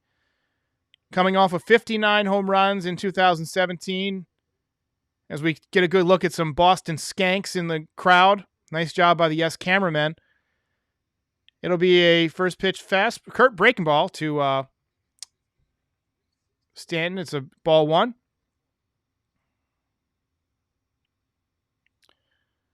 Lamar, I think, says it as well as anybody could. He says, another bullpen meltdown, WTF. Stanton ropes one to right field. There's a base hit. He hit that hard. And that'll bring up Mr. Rougned Odor, had the big hit yesterday. Guys, if Odor goes deep, I'm going to just lose it here. I'm going to go bonkers. We need Rougned to step up right here. Kyle Shine says, we keep saying worst loss, but then the next game comes. This is now the worst loss. It's not a loss yet, but we're working on it. Thanks for the dono.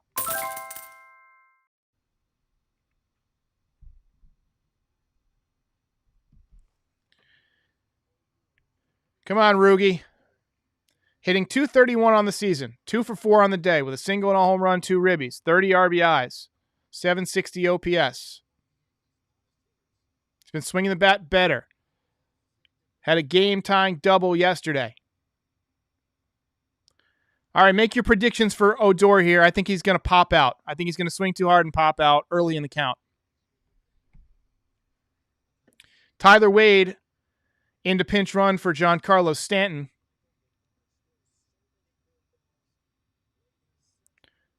Wade could definitely take second on a breaking ball.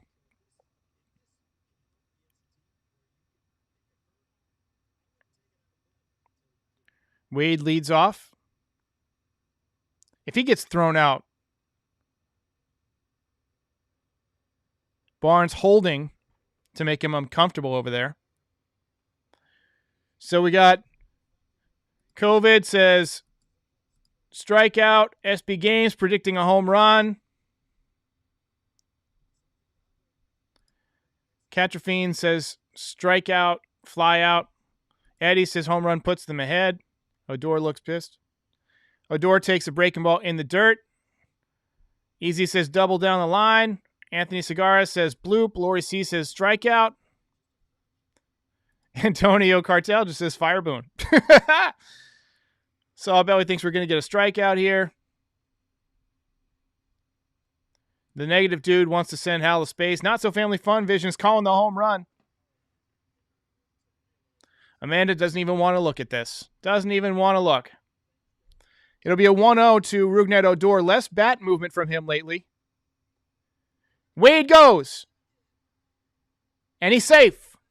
He's safe. He steals second base. So now a base hit could tie the game. Oh, we didn't go to the ninth inning topic, by the way. Your overall game reactions. I think we have the overall game reactions here, though, which are... They're going to challenge. No, he dropped the ball. He dropped the ball. He would have been out if he hadn't dropped the ball. Wade knocked the ball loose.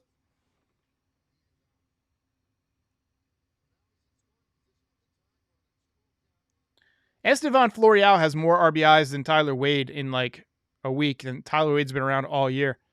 It'll be a 2-0 pitch to Rougned Odor. And he rips it foul.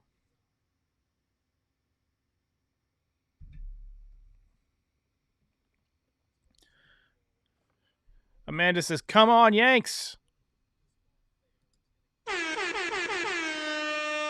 Yankees need some life right here.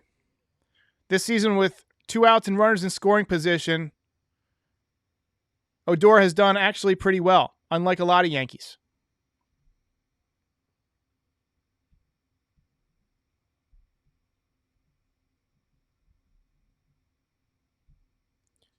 Two-one pitch to Odor, popped up on the infield. And in accordance with the prophecy, the Yankees blow this one and lose 5-4.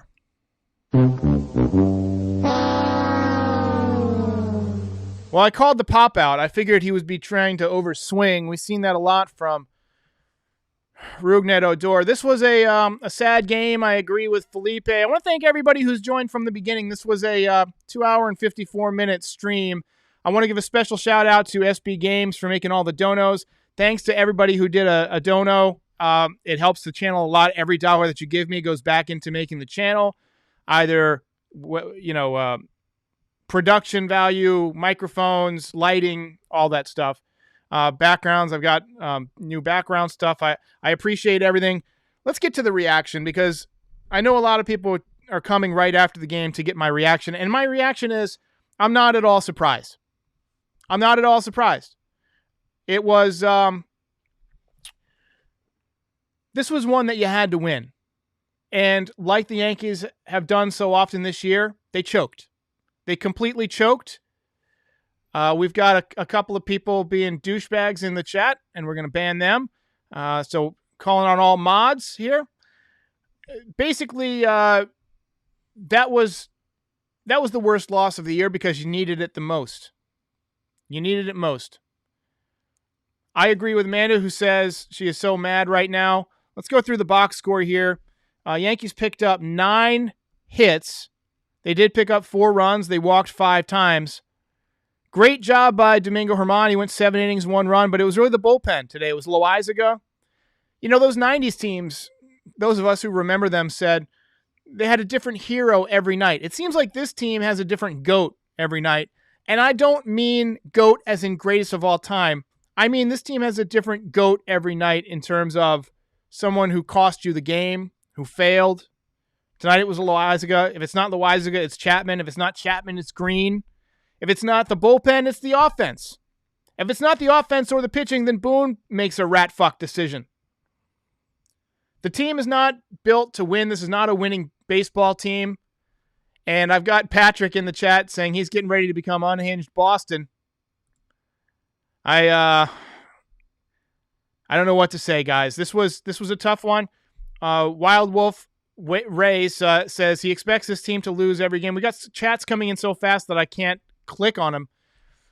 It's gotten to the point where you expect this team to find a new and more embarrassing way to lose each and every day. And frankly, I'm just tired of watching it. I'm going to keep watching it because that's what I do. You know, it's what I do. It's what I do with my spare time. I watch the Yankees, but I don't have to be happy about it. I don't have to be happy about it. All right, guys, this was a tough one. I thank everybody for joining. I will see you when I see you. I'll have something up tomorrow. At least we don't have to do a belt ceremony. I'll see everybody for the Rays series. Arrivederci.